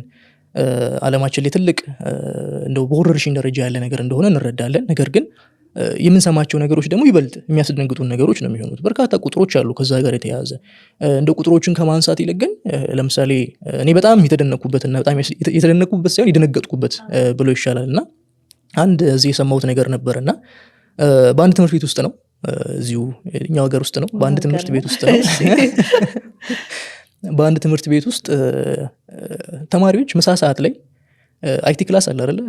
ኮምፒውተር ምናምን የሚቀመጥበት ክላስ እና ወደዛ ሄደው ከመምህራቸው ጋር ሆነው ፖርኖግራፊ የሚያዩበትን እድል ሰምቻለሁና በጣም አስደናቂ ነበር። እውነት ለመናገር ያስደነግጣል አይደል? በጣም አስደንጋጭ የሆነ ነገር ነው። መምህር ያው አደብ የሚያስገዛ ሰው ነው ብለን ነው ኖርማሊ የምናስበውና ነገር ግን እንደዚህ አይነት ታሪኮችም አሉ እኛ ሀገር ውስጥ የሚፈጠሩ ማለት ነው። ይሄ በጣም አሳሳቢ የሆነ ነገር ነው ብለን ማሰብ እንችላለን። ከዛ በተረፈ ዓለም አቀፍ የሆኑ ነገሮችን በጣም አስደንጋጭ ናቸው። ልጆች እያለፉበት ያለው መስመር፣ ህፃናቶች ናቸው እየተጋለጡ ያሉት። የ11 ዓመት ልጅ ነው እየተጋለጠ ያለው ለፖርኖግራፊ በዚህ ዘመን ላይ። እስከ 14 ዓመት አሁን ላይ በጣም ኤቭሪዋን እየተጋለጠ ነው። ኤቭሪዋን እስከ 14 ዓመቱ ድረስ የሆነ አይነት የፖርኖግራፊ መልእክት ወይም ደግሞ ምስል ወይም ደግሞ ከአንድ ፊልም ጋር ሊሆን ይችላል የሚገናኘውና እነዚህ አይነት ነገሮች አሉ በዚህ ዓለም ላይ እና ሁሉ ነገር ያስደነግጣልም ያስደንቃልም ከፖርኖግራፊ ጋር በተያያዘ ነው። ያ በጣም ይገርማል። ልክ ነው። አሁን እኔ ሃይ ስኩል እያለው ነበር ሲላላኩ ያየሁት።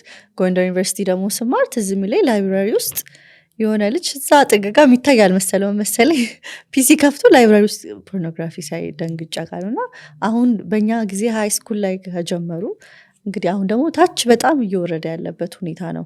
መጽሐፍ ላይ ሳነብ ደግሞ በተለይ ከክርስቲያኖች አንጻር አብዛኛው ሰው ክርስቲያን ኮሚኒቲ ላይ ያለ አይመስለውም። እሱ ላይ እንዴት አገኘ እስቲ? ክርስቲያኖች ጋር በሚመለከት ያው እንዳልኩሽ ነው፣ እሱ ጋር ያለው ነገር በጣም አስደንጋጭ ነው። ኮቨነንት አይስ የሚባል አንድ ዌብሳይት አለ። ከክርስትናና ፖርኖግራፊን በሚመለከት ሰፊ ጥናትና ሪሰርቾችን ዳታዎችን የሚያወጣ ዌብሳይት ነውና እዛ ላይ በቀረበው አንድ ሎካል ኤሪያ ላይ የሰሩት ጥናት ነው። ኦልሞስት 75% የሚሆኑ ወንዶች የፖርኖግራፊ ተጠቂ ናቸው። ክርስቲያኖችን ነው እያወራን ያለ ነው። ወደ 40% የሚሆኑ ሴቶች የፖርኖግራፊ ተጠቂ ናቸው። በጣም አስደንጋጩ የነበረው ደግሞ እዛ ውስጥ ከ3 ፓስተሮች የቤተክርስቲያን መሪዎች 2 የፖርኖግራፊ ሂስትሪ ያላቸው ወይ ደግሞ ስቲል በፖርኖግራፊ ውስጥ ያሉ ሆነው ተገኝተዋልና ይሄ በጣም እንግዲህ አስደንጋጭ ነው። እኛም አካባቢ ቢሰራ ይሄ ነገር እውነት ምን ያህል ሰው እውነት ለመናገር በጣም ብዙ ሰው ነው ያለው በእኛም ሀገር ኮንቴክስት ውስጥ። እኔም አሁን ላይ በጣም ብዙ ሰዎች ቴክስት ያደርጉልኛል፣ ይጽፉልኛል እና አብዛኞቹ ኢቨን ሚዲያ ላይ የምናውቃቸው ሰዎች አሉ በእነዚህ አይነት ህይወት ውስጥ ያሉ ሰዎች እና ሁሉም ቦታ ነው ያለው። ሁሉም ቦታ ሁሉም ሰው የተቸገረበት ነው ያለው። ለዚህም ነው እንደው ስታስቢው እንደው በመረጃዎቹ ከመደነቅ ባለፈ ምን ያህል መዋጋት የሚያስፈልገን ነገር እንደሆነም የምትረጂው፣ ምን ያህል አብረን መቆም መያያዝ ያለብን ጊዜ ላይ እንደሆነ አንዱን መረዳት ከዛም ደግሞ መርዳት ያለበት ጊዜ ላይ እንደሆነ የምትረጂው እንደዚህ አይነት ቁጥሮችን ስትሰሚ ነው ማለት ነው። ሌላው የሚያስገርመኝ እንዳልከው በጣም ችግሩ ሰፊ ነው፣ ጥልቅ ነው። ደግሞ በጣምም ደግሞ እየነደደ ያለበት ማለት እየተሰራጨ ያለበት ሁኔታ። በፊት ጥቂት ሰዎች ነበሩ፣ አሁን ኦልሞስት በፐርሰንት ደረጃ እንኳ ስናየው ትልቅ ነው። ግን በጣም ቀለል ብለናል እዚህ ላይ። ለምሳሌ ምንድነው አስገድዶ መድፈርን፣ ሌሎች ሱሶች እንደምንቃወመው ያህል ፖርኖግራፊ ላይ የተቃወም ነው የተሰራበትም አይደለም። እዚህኛው ላይ ሲሆን በቃ ይሄ እኮ ሰብአዊ መብቱ ነው ለደስታ የሚያደርገው ነው ወይም ደግሞ እንትኑ አትንኩበት የሆነ ወይም የጥፋተኝነት ስሜት እንዳይሰማው ያለን የምናመቻምቸው ነገር ብዙ ነገሮች አሉና ከሱ አንጻር እንዴት ታየዋለህ? ያው የጥፋተኝነት ስሜት እንግዲህ ሰው የህሊና ህጉን ሲጥስ የሚፈጠር ስሜት ነው መቼስ አይደል? ያው ህሊናን ነው ብዙ ጊዜ ጸጥ እያሰኘን ያለ ነው። የዘንድሮውን ሳይኮሎጂ ከተመለከትሽ ስለ ልቦናዊ ጥናቶች የምትመለከች ከሆነ አብዛኛው ስራ እየተሰራ ያለው የሰው ልጅን የጥፋተኝነት ስሜት ለማስወገድ ነው። በቃ ሰው ጥፋተኝነት እንዳይሰማው፣ ሰው በነፃነት እንዲኖር። ቅድም እንዳልኩሽ በልቅነት ነው አንዳንድ ያነፃነት ልቅነት ነው የሚሆነውና የጥፋተኝነትን ስሜት ለማጥፋት ሰፊ የሆነ ስራ ነው በአለማችን እየተሰራ ያለው በትልቅ የስነ ልቦና መጽሐፍትና ሰዎች አማካኝነት ማለት ነውና እነዚህን ሁሉ ነገሮች ስንመለከት እንደው መዘዙ ቀላል ነገር አይደለም የሚሆነው። አሁን እንዳልሽውም ነው ብዙ ሰዎች ይፈራሉ። አንድን ነገር ኃጢአት ነው ብሎ መጥራት ይፈራሉ። ይሄ ነገር ትክክል አይደለም። ቤተክርስቲያን ውስጥ ኢቭን ኃጢአት የሚል ቃል እኮ እየጠፋ ነው። አሁን ላይ በጣም እየቀነስን ነው። ለምን? ኃጢአት የሚለው ቃል በብዙዎቻችን አእምሮ ውስጥ የሚሸከመው የስሜት ሸከማል፣ ኢሞሽናል ባጌጅ የምንለው ነገር ማለት ነውና ብዙ ሰው ያንን አይፈልገውም። ስለዚህ ኃጢአት በዚህ ዘመን ላይ በቃላት የተተካ ነው። ባይዘው አንድ ሰው ምንም አይነት ክፉ ስራ ቢሰራ እንደው ክፉ ስራ ሰራ፣ አሳፋሪ ድርጊት ምናምን እንለዋለን እንጂ ኃጢአት ብለን በትክክል መሰየምን እየተውን እየመጣን ነውና ፖርኖግራፊም ከዛ አንድ መገለጫዎች ውስጥ አንዱ ነው። ብዙዎች ፖርኖግራፊን እንደ በሽታ ያዩታል። ፖርኖግራፊን እንደ ብዙ ነገር ያዩታል። ግን እንደ ኃጢአት የሚያየው ሰው እጅግ በጣም ትንሽ እየሆነ እየመጣ እንደውም አንዳንድ ሰው ምን ችግር አለው ብሎሽ እንኳን አርጊውመንት እስኪከፍት ድረስ የሚሆንበት ነገር አለና ዘመናችን ላይ ጥፋተኝነት እየጠፋ ነው እና መጠየቅ አለብን ብዬ አስባለሁ። አሁን ላይ ጥፋተኝነት የጠፋ ብለን ጥፋተኝነትን መፈለግ ሁሉ ያለብን ይመስለኛል ካለን ነገር አንጻር ማለት ነውና እነዚህ ሁሉ ነገሮች ያው እንዳልሽው በጣም አስደናቂ ናቸው። ያ ፖርኖግራፊ ምን ማለት ነው? ምንድነው ራሱ ፖርኖግራፊ? ሱስ ነው? በሽታ ነው? ምንድነው? እስቲ እንግዲህ ጥያቄ ለምጠያኩ መሰለኝ ቲኔጀር እያለን እኛ ቤተክርስቲያን እግዚአብሔር ይባርካቸው በዚህ አገልጋዮችም እየጋበዙ ያስተምሩን ነበር እና አንድ ፋኒ ስቶሪ ልነግርህ ነው። ቲኔጀር ሆነን ተሰብስበን አንድ አስተማሪ መጡ። ታዋቂ ናቸው አልናገርም ሰው። ከዛ አስተማሩን እና እስቲ ከዚህ መሀል ጸሎት ተጀመረ። ከዚህ መሀል በፖርኖግራፊ የምታዩ ሰዎች ውጡ ተባለ ማለት ነው እና ትዝ አይለኝ አይ ቲንክ አንድ ሰው ምናምን ይመስለኛል ወጣ።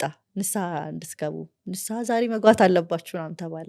ከዛ እሳቸው ፊልም መጥራት ጀመሩ። እንትን ፊልምን ያየ የለም ከዚህ ውስጥ ይውጡ ያለ መጨረሻ አይ ቲንክ 3 ሰው ምናምን ቀረንና ማሪትሬን ያየ ሰው የለም አለ። ማሪትሬን እንግዲህ ካወቅከው ቅዳሜ የሚታይ የነበረ ፊልም ነው እና ሁላችንን ማስወጣን ደግሞ ማሪትሬን እና ሁላችሁም ፖርኖግራፊ አይታችኋል ንስሐ ግቡ ብለን ንስሐ ገባንና እስቲ የትኛውን ቪዲዮዎች ነው ፖርኖግራፊ የምንላቸው?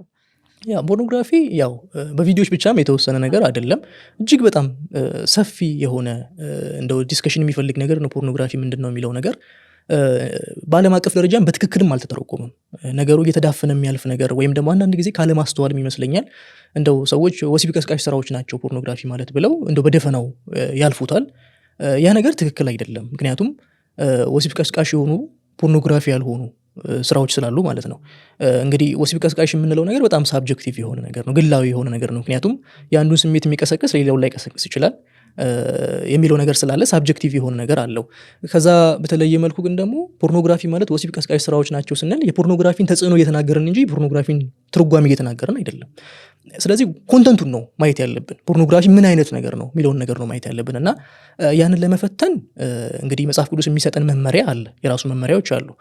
ኦልሞስት ፖርኒያ የሚል ቃል ነው መጽሐፍ ቅዱስ የሚጠቀመው። ይህን ቃል ለመግለጽ ወደ 25 ጊዜ መጽሐፍ ቅዱሳችን ላይ ወደ 50 ጊዜ መጽሐፍ ቅዱሳችን ላይ አገልግሎት ላይ ይውላል። 25 ጊዜ በቀጥታ 50 ጊዜ ደግሞ በተለያየ መልኩ ማለት ነው እና ቀጥተኛ ትርጉሙ እግዚአብሔር ከፈቀደው ኪዳናዊ፣ አካላዊ፣ መንፈሳዊ አንድነት ውጪ የሚደረግ የትኛውም እንዲሁም ደግሞ ያን ነገር የሚያሳይ የትኛውም መልእክቶች፣ ቪዲዮዎች፣ ምስሎች፣ የድምጽ መልእክቶችም ሊሆኑ ይችላሉ።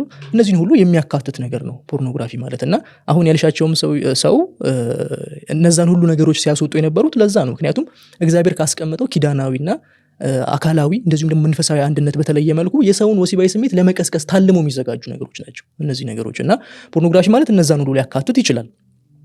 ከዛ በተለየ እንግዲህ ፖርኖግራፊንም ቃላቱን እንትን ያው እንግዲህ እኔ የሜዲሲን ባክግራውንድ ስላለኝ ረጅም ነገሮችን የምናሳጥረው በቃላት ነው። ጭሱ ትውልድም ከዛ ውስጥ የመጣ ነገር ነው እና ጭንቀትና ሱስ ከማለት እንደው ጭሱ ልበለው እንደማለት ነውና ፖርኖግራፊንም እንደዛ ብንተነት ነው ብዬ አሰብኩኝ። ፖርኖግራፊ እንግዲህ ፖ የሚለው ቃል ፖኤሲስ የወለደው ብንለው፣ ፖኤሲስ ማለት ቅድም ያብራራውልሽ የተበላሸ ማንነት ምንነትና ለምንነት ውስጥ የተወለደ ነው ብለን ብናስብ፣ ፖርኖግራፊ የሚለው ውስጥ የሚለው ርካሽ ምኞት ብንለው፣ ኖ የምንለው ኖ የሚለውን ቃል ኖት አልባ ስሜት ብንለው፣ ግብዝ ህይወት ብንለው፣ ራራ የአምካኝ ቅዠት ብንለው፣ ፊ ደግሞ ፊት አጥቋሪ ኃጢአት ብንለው እንደው በደንብ ይገልጽልናል ማለት ነው እና አንድ ላይ ብናያይዛቸው ፖርኖግራፊ ማለት ፖኤሲስ የወለደው ርካሽ ምኞት፣ ኖት አልባ ስሜት፣ ግብዝ ህይወት፣ ራያ አምካኝ ቅዠት እና ፊት አጥቋሪ ኃጢአት ነው ማለት ነው። ስለዚህ እነዚህ ነገሮች ሁሉ በአጠቃላይ የሚይዝ ነው። ስለዚህ ፖርኖግራፊ በሽታ ነው ወይም ደግሞ የፖርኖግራፊ አዲክሽን በሽታ ነው የሚለውን ነገር ለመመለስ ሱስ በራሱ በሽታ ነው ወይ የሚለውን ነገር ማየት ያስፈልጋል። ትልልቅ የህክምና መጽሐፍት ወይም ደግሞ የህክምና ኢንስቲትዩሽኖች ለምሳሌ እንደ NIH ያሉ ወይም ደግሞ እንደ አሜሪካን ሶሳይቲ ኦፍ አዲክሽን ሜዲሲን ያሉ ትልልቅ ተቋማት ሱስን የአንጎል ስር የሰደደ በሽታ ወይም ክሮኒክ ብሬን ዲዚዝ ብለው ነው ዲፋይን የሚያደርጉት።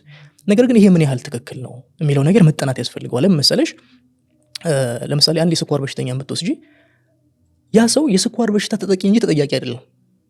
አየሽ? ስለዚህ አንድ ሰው የበሽታ ተጠቂ እንጂ ተጠያቂ ሊሆን አይችልም። ተጠያቂ ኔሴንስ በእግዚአብሔር ዘንድ ብለን እናስበውና ስለዚህ ምን ይፈጥራል መሰለሽ? ሱስ በሽታ ነው ካልን ሱሰኞች ተጠቂ እንጂ ተጠያቂ አይደሉም እያልን ነው። አይሽ? ይሄ በጣም ትልቅ ችግር ነው የሚያመጣው። ምክንያቱም ኃላፊነትን ከዛ ውስጥ ያወጣል። ሰዎች ሱስን በፍቃዳቸው የሚገቡበት ስፍራ ነው። ኦኬ፣ ስለዚህ ኃላፊነት መውሰድ አለባቸው እዛ ውስጥ። ስለዚህ ተጠያቂ ናቸው ላሉበት ነገር። ነገር ግን እንደዚህም ብለን ተጠያቂ ናቸውም ብለን ተጠቂነት እንዳለው ግን መዘንጋት የለብንም። ስለዚህ የተሻለው ኤክስፕሬሽን የሚመስለኝ መጽሐፌ ላይም አድርጌ ያደረኩት ነገር ፖርኖግራፊን ጨምሮ ሌሎች ሱሶች የበሽታ ገጽታ አላቸው። በሽታ አይደሉም፣ የበሽታ ገጽታ አላቸው። ሰውን በባርነት የመያዝ አቅም አላቸው፣ ተጠቂ የማድረግ አቅም አላቸው። ነገር ግን እነዚህ ሁሉ ስንናገር ተጠያቂነት የሚባለው ነገር ደግሞ መርሳት የለብንም። ስለዚህ ሰው የሱስ ተጠቂም ነው፣ ተጠያቂም ነው። ተጠያቂ ብቻ ሳይሆን ተጠቂም ነው፣ ተጠቂ ብቻ ሳይሆን ተጠያቂም ነው። ሁለቱንም ማየት አለብን። ለምን ይጠቅመናል? ተጠቂ ከሆነ ርህራሄ ያስፈልገናል። ኦኬ፣ በፍቃድን የገባህበት ዝም ብላ አትወጣም እንዲ አንልም ሰውን። ምክንያቱም ሱስ ሰዎችን የመቆጣጠር ባህሪና አቅም ስላለው ማለት ነው። ስለዚህ ተጠቂ ስለሆነ ርህራሄ ያስፈልገናል ስንቀርብ። ተጠያቂነት ስላለበት ደግሞ ኃላፊነትን ለሰዎች መስጠት ደግሞ አለብን ማለት ነው። ኦኬ፣ ስለዚህ እነዚህ ሁሉ ነገሮች አስፈላጊ ናቸው የሚሆኑት።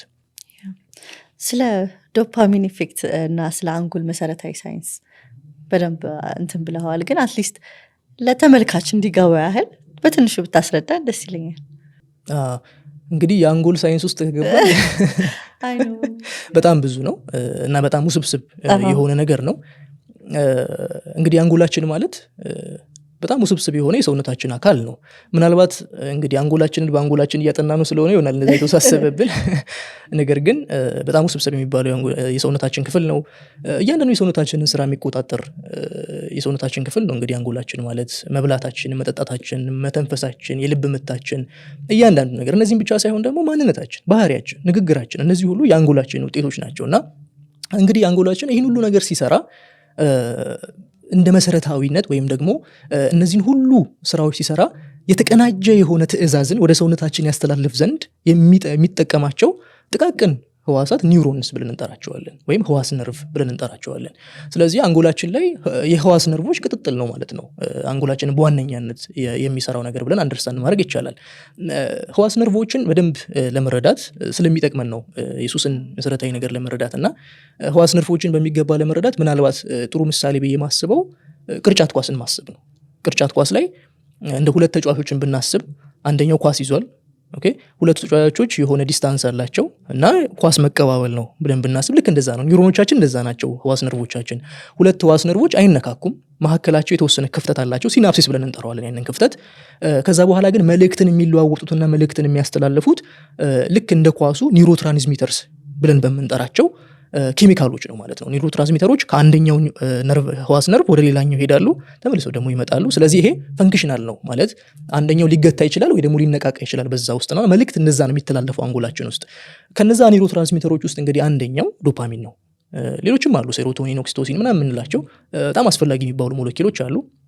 ዶፓሚን አንደኛው ኒውሮትራንስሚተር ነው። ይሄ ዶፓሚን የሚባለው ኬሚካል በአንጎላችን ውስጥ እንግዲህ ቬንትራል ቴግመንታል ኤሪያ በሚባለው መካከለኛው የአንጎላችን ክፍል ውስጥ በሚገኝ የኒኩለሶች ስብስብ ወይም ኒኩላይ በምንለው የሚመረት ኬሚካል ነው ዶፓሚን። የዶፓሚን ዋነኛ አገልግሎት እንደ አንዳንድ ሰዎች ፕሌዥር ሞለኪውል ነው፣ የደስታ ሞለኪውል ነው ብሎ ይጠሩታል። ትክክለኛው ግን የደስታ ሞለኪውል ሳይሆን ዶፓሚን ደስታን የመፈለግ ሞለኪውል ነው። ሰዎች ደስታን ሲያገኙ ዶፓሚን ከውስጣቸው ይጠፋል። ደስታን ሲፈልጉ ነው ደስታን እንዲፈልጉ የሚያደርግ ሞለኪውል ነው። ሞቲቬሽን የሚሰጥ አንድ ነገር ስናስብ ሂድ አግኘው እያለ የሚሰጠን ሞቲቬሽን የሚሰጠን ሞለኪውል ነው ዶፓሚን በዋነኛነት። እና እንግዲህ አዲክሽን ላይ ወይም ደግሞ ሱስ በሚባለው ስርዓት ውስጥ በዋነኛነት የሚጎዳውም የአንጎላችን ክፍል ይሄኛው የዶፓሚን ስርዓት ነው ማለት ነው። ከቬንትራል ቴግመንታል ኤሪያ የሚመረት ዶፓሚን ሁለት መዳረሻዎች አሉት። አንደኛው ወደ ፕሪፍሮንታል ኮርቴክስ የምንለው የፊተኛው የአንጎላችን ክፍል ጋር ነው የሚደርሰው። ይሄ የማመዛዘን ዲሲሽን ሜኪንግ ኤክስኪዩቲቭ ፈንክሽንስ ምንላቸው ጋር የሚሰራ የአንጎላችን ክፍል ነው እና ዶፓሚን ለዛ በጣም ወሳኝ አገልግሎት አለ። በሁለተኛ ደረጃ ደግሞ ሊምቢክ ሲስተም ወደምንለው ደግሞ መሄድ አለ። ሊምቢክ ሲስተም ማለት እንደዚህ ኒኩለስ አከምበንስ፣ አሚግዳላ ምናምን ለምንጠራቸው የአንጎላችን ክፍሎች አሉና እነሱ ጋር የሚሄድ ደግሞ የዶፓሚን መጠን አለ። ፐርፐዙ ምንድነው? ወደ ሊምቢክ ሲስተም የሚሄደው ዶፓሚን ሞቲቬሽን የሚሰጠን ነው፣ ሪዋርድ ሲስተም ምንለው ነው እና ይሄ የደስታን እንድንፈልግ የሚያደርገን ትልቁ የዶፓሚን መንገድ ይሄኛው ነው።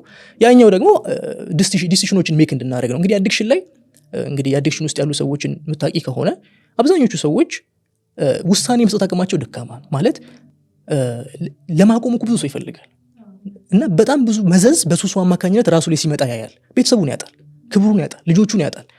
ነገር ግን ለማቆም አቅም ያጣል። ለምን መሰለሽ? ይሄ ውሳኔ የሚሰጠው የአንጎላችን ክፍል ዶፓሚን ላይ ቤዝ ያደረገ ስለሆነ አዲክሽን ያንን ነገር ብሎክ ያደርገዋል።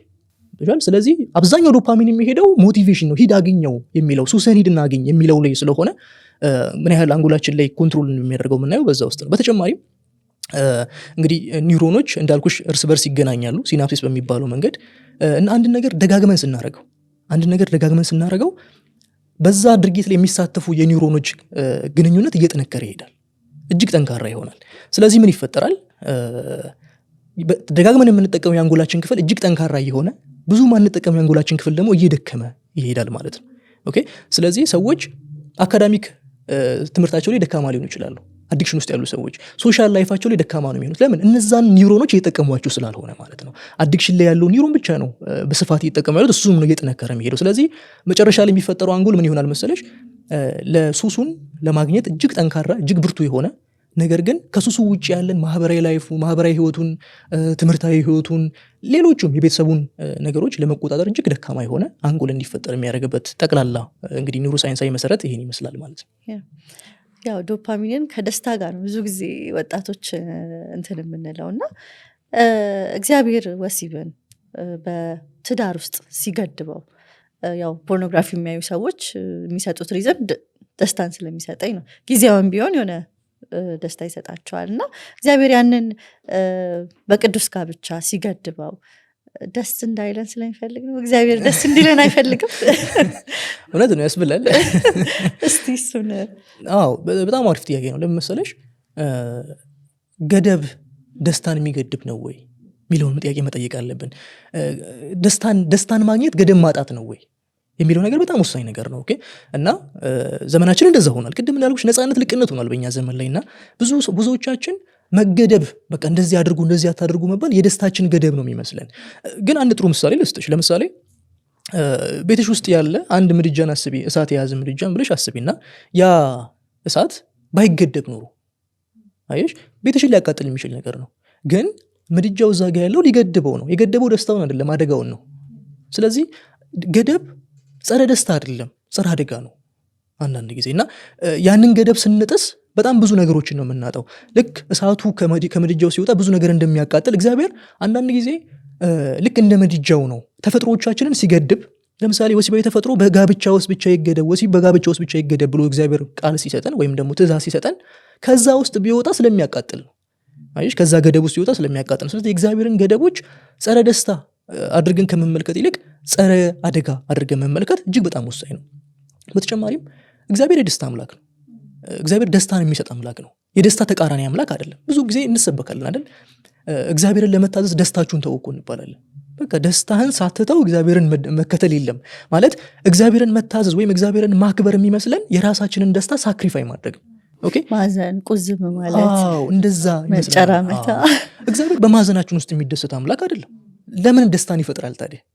እንደዛ እንዲሆነና ሴስ ሉዊስ የሚባሉ ትልቅ ጸሐፊ ያሉና እሳቸው ሲናገሩ ሰይጣን እዚህ ዓለም ላይ ሊፈበርከው ያልቻለ ነገር ደስታ ነው ይላሉ።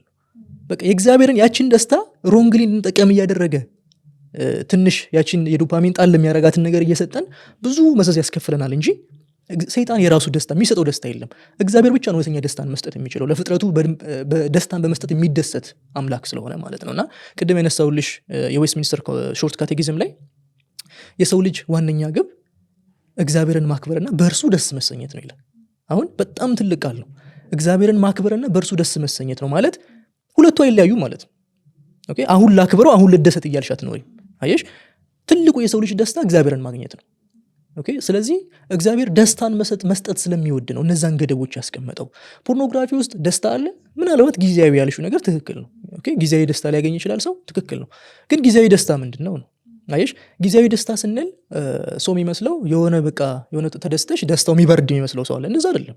ጊዜያዊ ደስታ ማለት በኋላ በጸጸት በሐዘን የሚከተል ደስታ ነው። ደስታሽን ማጣት ብቻ አይደለም፣ ብዙ የሚያስከትልብሽ መዘዝ አለ ከዛ በኋላና በርካታ ሰዎች እንደዛ ውስጥ ናቸው።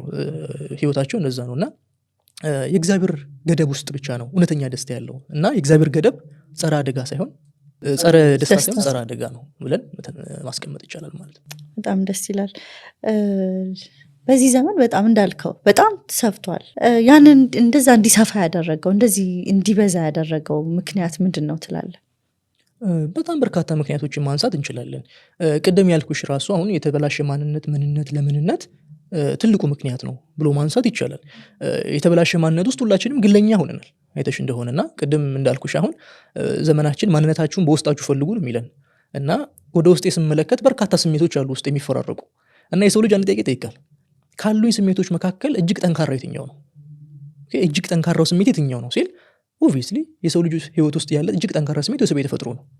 ኦኬ እና የማንነት ቀውሳችን ወሲባዊ ተፈጥሮ የማንነት አካል እንዲሆን አድርጎታል። ስለዚህ ማንነቴ ወሲባዊ ተፈጥሮ ነው የሚል ሰው ነው አሁን በአለማችን ላይ ያለው። ለዚህ ነው እኮ ሰዎች ማንነት ስትያቸው ወንዱ ሴት ነኝ ይልሻል። ማንነቱ አድርገው ነው እነዛን ነገሮች እየተቀበለ ያለው። ኦኬ አስተውለሽ እንደሆነ ሌሎች ነገሮች እኮ ኮንሰርን አያደርጉንም። ሰዎች ሪላቲቭ የሚሆኑት ይሄ ሪላቲቪቲ የምንለው ነገር ኦብጀክቲቭ ትሩዝ የለም የሚሉት ነባራዊ እውነት የለም የሚሉት ነገርን መጨረሻ ላይ አፕላይ የሚደረገው ወሲባዊ ተፈጥሮ ላይ ነው። ኦኬ ለምሳሌ መቼስ ግድያን የሚደግፍ ሰው የለም። ኦኬ መግደል ትክክል ነው ብሎ የሚደግፍ ሰው የለም። ግን ውርጃ ላይ ሲመጣ ሪላቲቭ ነው። አየሽ ወሲባዊ ተፈጥሮ ጋር የተገናኙ ነገሮች ላይ ነው ብዙዎቻችን ይሄ ዓለማዊ ፍልስፍና አፕላይ የሚሆነው እዛ ላይ ነው። ለምን ካልሽ የዘመኑ ፍልስፍና ማንነትንና ወሲባዊ ተፈጥሮን አቆራኝቶታል። ሰዎች ማንነቴ ነው ብለው ይዘውታል። ወሲባዊ ተፈጥሮ የሰው መሆኑ ቀርቶ ሰው ሆኗል። ኦኬ የኔነት ዲፊኒሽን ሆኗልና የተበላሸ ማንነት እሱን ሰጠን። ከዛ በኋላ የተበላሸ ለምንነት የምንባለው ነገር መጣ። የተበላሸ ለምንነት ላይ ያልኩሽ ነገር ሰዎች እግዚአብሔርን ማስደሰትተው ከእግዚአብሔር ውጭ እንዴት መደሰት ይችላል የሚል ከእግዚአብሔር ገደብ መውጣት ደስታን እዛ ውስጥ መፈለግ ከእግዚአብሔር ገደብ ውጭ መፈለግ የሚባለው ነገር አሁን ላይ ዓለማችን እየተለማመደ መጥቷል። ይህ ነገር ምን አደረገን? ኦኬ ወሲቤ ተፈጥሯልኝ፣ ስለዚህ ልደሰትበት፣ እስከቻልኩኝ ድረስ ልደሰትበት፣ እስከቻልኩኝ ድረስ እንግዲህ ኢንጆይ ላድርገው የሚለውን ነገር ሰዎች እዛ ጋር ያነሱታል። ከዛ በኋላ የምንነት ቀውሶቻችን ደግሞ አሉ። ቅድስናችን ተበላሽቷል፣ ኃጢአት የሚለው ዴፊኒሽን፣ እነዛ ሁሉ ፊውል ናቸው፣ ጋዝ ናቸው እዛ ውስጥ ይገቡ። ማንነታችን ግላዊ አድርጎናል። ለምንነታችን ደስታን ከእግዚአብሔር ገደብ ውጭ እንድንፈልግ አድርጎናል። አሁን ተመልከች፣ ግለኝነትና ደስታን ከገደብ ውጭ የመፈለግ ዝንባሌ ሲደባለቁ ፖርኖግራፊ ይወለዳል ማለት ነው። ምክንያቱም ግለኝነት ውስጥ ወሲባዊ ተፈጥሮ ነው ያለው። ትልቁ የሰውነት ማንነት ወሲባዊ ተፈጥሮ ነው። በዛ ውስጥ ግለኛ ሁን ነው እየተባለ ያለው ሰው። ሲቀጥል ደግሞ ለምንነት ውስጥ ደስታን በራስህ ውስጥ ፈልግ ነው እየተባለ ያለው፣ ወይም ደግሞ በራስህ ከእግዚአብሔር ገደብ ውጭ ፈልግ ነው የተባለው።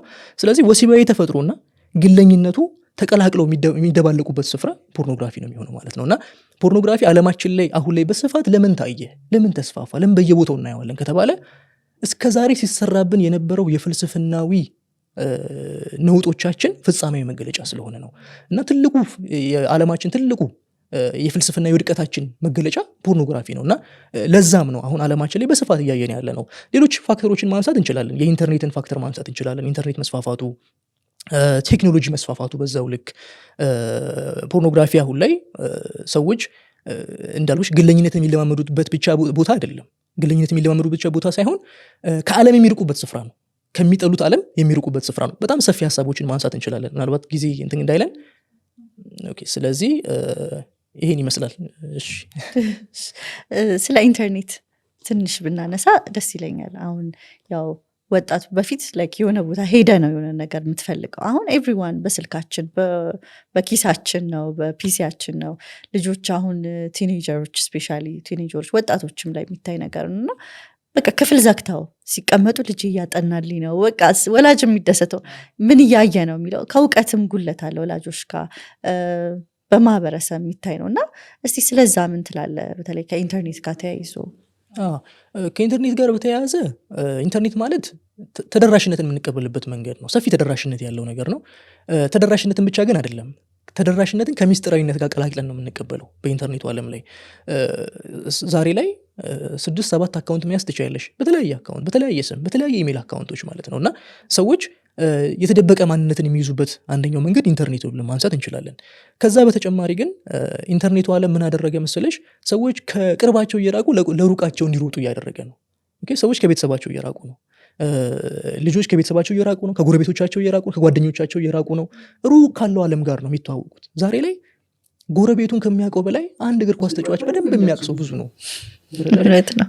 በቃ የእናቱን የአባቱን ስም የጫማ ቁጥሩን ብዙ ነገር የሚያውቅ፣ ነገር ግን የጎረቤቱን ስም የማያውቅ በጣም ብዙ ሰው ነው ያለው ዓለማችን። ኢንተርኔት ያንን ነገር ወልዷል ማለት እንችላለን። ይህ ነገር ቤተሰብ ውስጥም አፕላይ ይሆናል። አብዛኛው ቤተሰብ ያው በፊት ላይ ልጅሽ የት እንደሚውል ጎረቤት ኢሊንት ያለሽ ስትወጪ እንኳን እንደ ጎረቤት እያያችሁልኝ እንዳይወጣ ይሄ ልጅ እኮ ብለሽ አደራ ብለሽ ትሄጃለሽ። እና ዛሬ ላይ ግን ያንን ኮንትሮል ማድረግ አትችይም። አጠገብሽ ሆነው ልጅሽ ሌላ ነገር ሊሰራ ይችላል፣ አታውቂም ያንን ነገር። እና ትልቁ ነገር ምን መሰለሽ? ኢንተርኔትን በህግ አንቆጣጠረው ማለት ቤተሰብ ከዚህ በኋላ እዚህ ቤት ውስጥ ምናምን ብሎ አይደለም የሚቆጣጠሩ። ልጆች መማር አለባቸው። ልጆችን ማስተማር ያስፈልጋል። ኦፕን ዲስከሽን ይፈልጋል። ዘመኑ ያንን ይፈልጋል። የኛ ካልቸር ታውቂዋለሽ፣ በጣም እንትን ነው፣ ኮንሰርቫቲቭ ለመሆን ይሞክራል። አትሊስት ውስጡን እንዴት ነው ላይ ላዩን ውስጡ ሌላ ብዙ ነገር እኮ ይሰራል። ነገር ግን ላዩን ከተመለከተች በጣም ኮንሰርቫቲቭ ለመሆን እንሞክራለን። ጉዳቱ ምንድን ነው? የማናወራቸው ነገሮች እያሸነፉ ነው ዛሬ ላይ። ኦኬ፣ ቤተሰብ አያወራቸውም እነዛን ነገሮች። ፖርኖግራፊ ላይ ቤተሰብ አያወራም፣ እንደ ታቡ ነው የሚቆጠረው ያ ነገር። ግን ልጆች እያደረጉት ነው ያን ነገር፣ ልጆች እያዩት ነው። በጣም ጨዋ የሚባሉ ልጆች ያደርጉታል። ባይዘው በጣም እንዲጋጡ የምትያቸው ሰዎች አይደሉም ያን ነገር የሚያደርጉት። ቤት ውስጥ የሚውሉ ከቤት የማይወጡ ልጆች ያደርጉታል ያን ነገር፣ ያዩታል ያን ነገር። እና ቤተሰብ ያን ነገር ኮንትሮል ማድረግ የሚችለው እውነተኛ ዲስከሽን መፍጠር ሲችል ነው፣ ወደ ልጆቹ መቅረብ ሲችል ነው። አየሽ፣ ወደ ሩቅ እየቀረበን ያለው ልጅ አንቺ ነሽ መቅረብ ያለብሽ፣ አንቺ ነሽ ማስተማር ያለብሽ፣ አንቺ ነሽ ከኢንተርኔቱ እየገባበት ያለውን ከጓደኞቹ እየገባበት ያለውን ነገር ልታስወጪለት የሚገባው አንቺ ነሽ። ያን ነገር ማድረግ ካልቻልሽ ልጅሽን ታጫዋለሽ የሆነ ታይም ላይ ሲደርስ ማለት ነው። እና ይሄ እነዚህ ነገሮች ይኖራሉ ማለት ነው። ያ ትክክል። በተለይ በደንብ ማውራትን ለምሳሌ የሆነ ግዴታ ልጅ ትልቅ ሆኖ ወጣት ሆኖ አይደለም ማውራት ታች ሌቭል አሁን ወላጆች አይገምቱትም የኔ ልጅማ ገና ናት የኔ ልጅማ ገና ኤርሊ ኤጅ ነው እንደዚህ አያስብም ምናምን የሚሉት ነገር አለ ግን አሁን ከረንትሊ እኔም በቲኔጀሮች አገልግሎት በብዙ ስላለው በጣም ታች ሌቭል ደርሰዋል ብዙ ነገሮች በጣም ታች ሌቭል ወርደዋልና መነጋገር ያልከው በጣም ትክክል ነገር ነው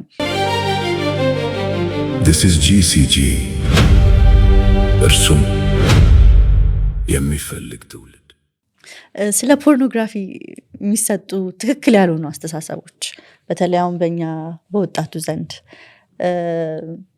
ትርክቶች ብለህ ያስቀመጥካቸው በመጽሐፍ ላይ እኔም ያዩዋቸው ሲያገባ አይተዋል ለምሳሌ በጣም ኮመን ነገር ኢትስ ኦኬ በቃ እሱ ያግባኝ ሲያገባ አይተዋል ወይም ደግሞ ሌሎች ነገሮች አሉ እስቲ እነሱ ትርክቶች ምንድን ናቸው ኦኬ እጅግ አስፈላጊ ነገሮች ናቸው እነዚህ ምክንያቱም አብዛኛው ሰው በፖርኖግራፊ ውስጥ ለመቀጠሉ እና ለማቋረጥ አለማሰቡ አንደኛው ምክንያት እነዚህ ትርክቶች ናቸው ብዬ አስባለሁ የመጀመሪያው አሁን እንዳልሽው ካንቺ ካልሽው ልጀምር በትዳር ይቆማል ማለት በቃ ትዳር ውስጥ ሲገባ ፖርኖግራፊ ማየት አስፈላጊ አይደለም ወይ ደግሞ ያቆማል ብሎ ሰዎች ያስባሉ ችግሩ ምን መሰለሽ ይሄ ፖርኖግራፊን አለመረዳት ፖርኖግራፊን የማይረዱ ሰዎች የሚናገሩት ነገር ነው ይሄ ለምን ሰዎች ወደ ፖርኖግራፊ የሚያስገባቸው የወሲብ እጦት አይደለም ኦኬ ፖርኖግራፊ የሚያቀርበው ማለቂያ የሌለው አዲስነት ኖቪሊቲ ብለን የምንጠራው ነገር ነው አዲክሽን የሚያስይዛቸው እንጂ በጭራሽ የወሲብ እጦት ስላጡ አይደለም ያን ነገር የሚሆነው ወይም በትዳር ውስጥ ኮንስታንት የሆነ የወሲብ አገልግሎት ቢያገኙ እንኳን እነዚህ ሰዎች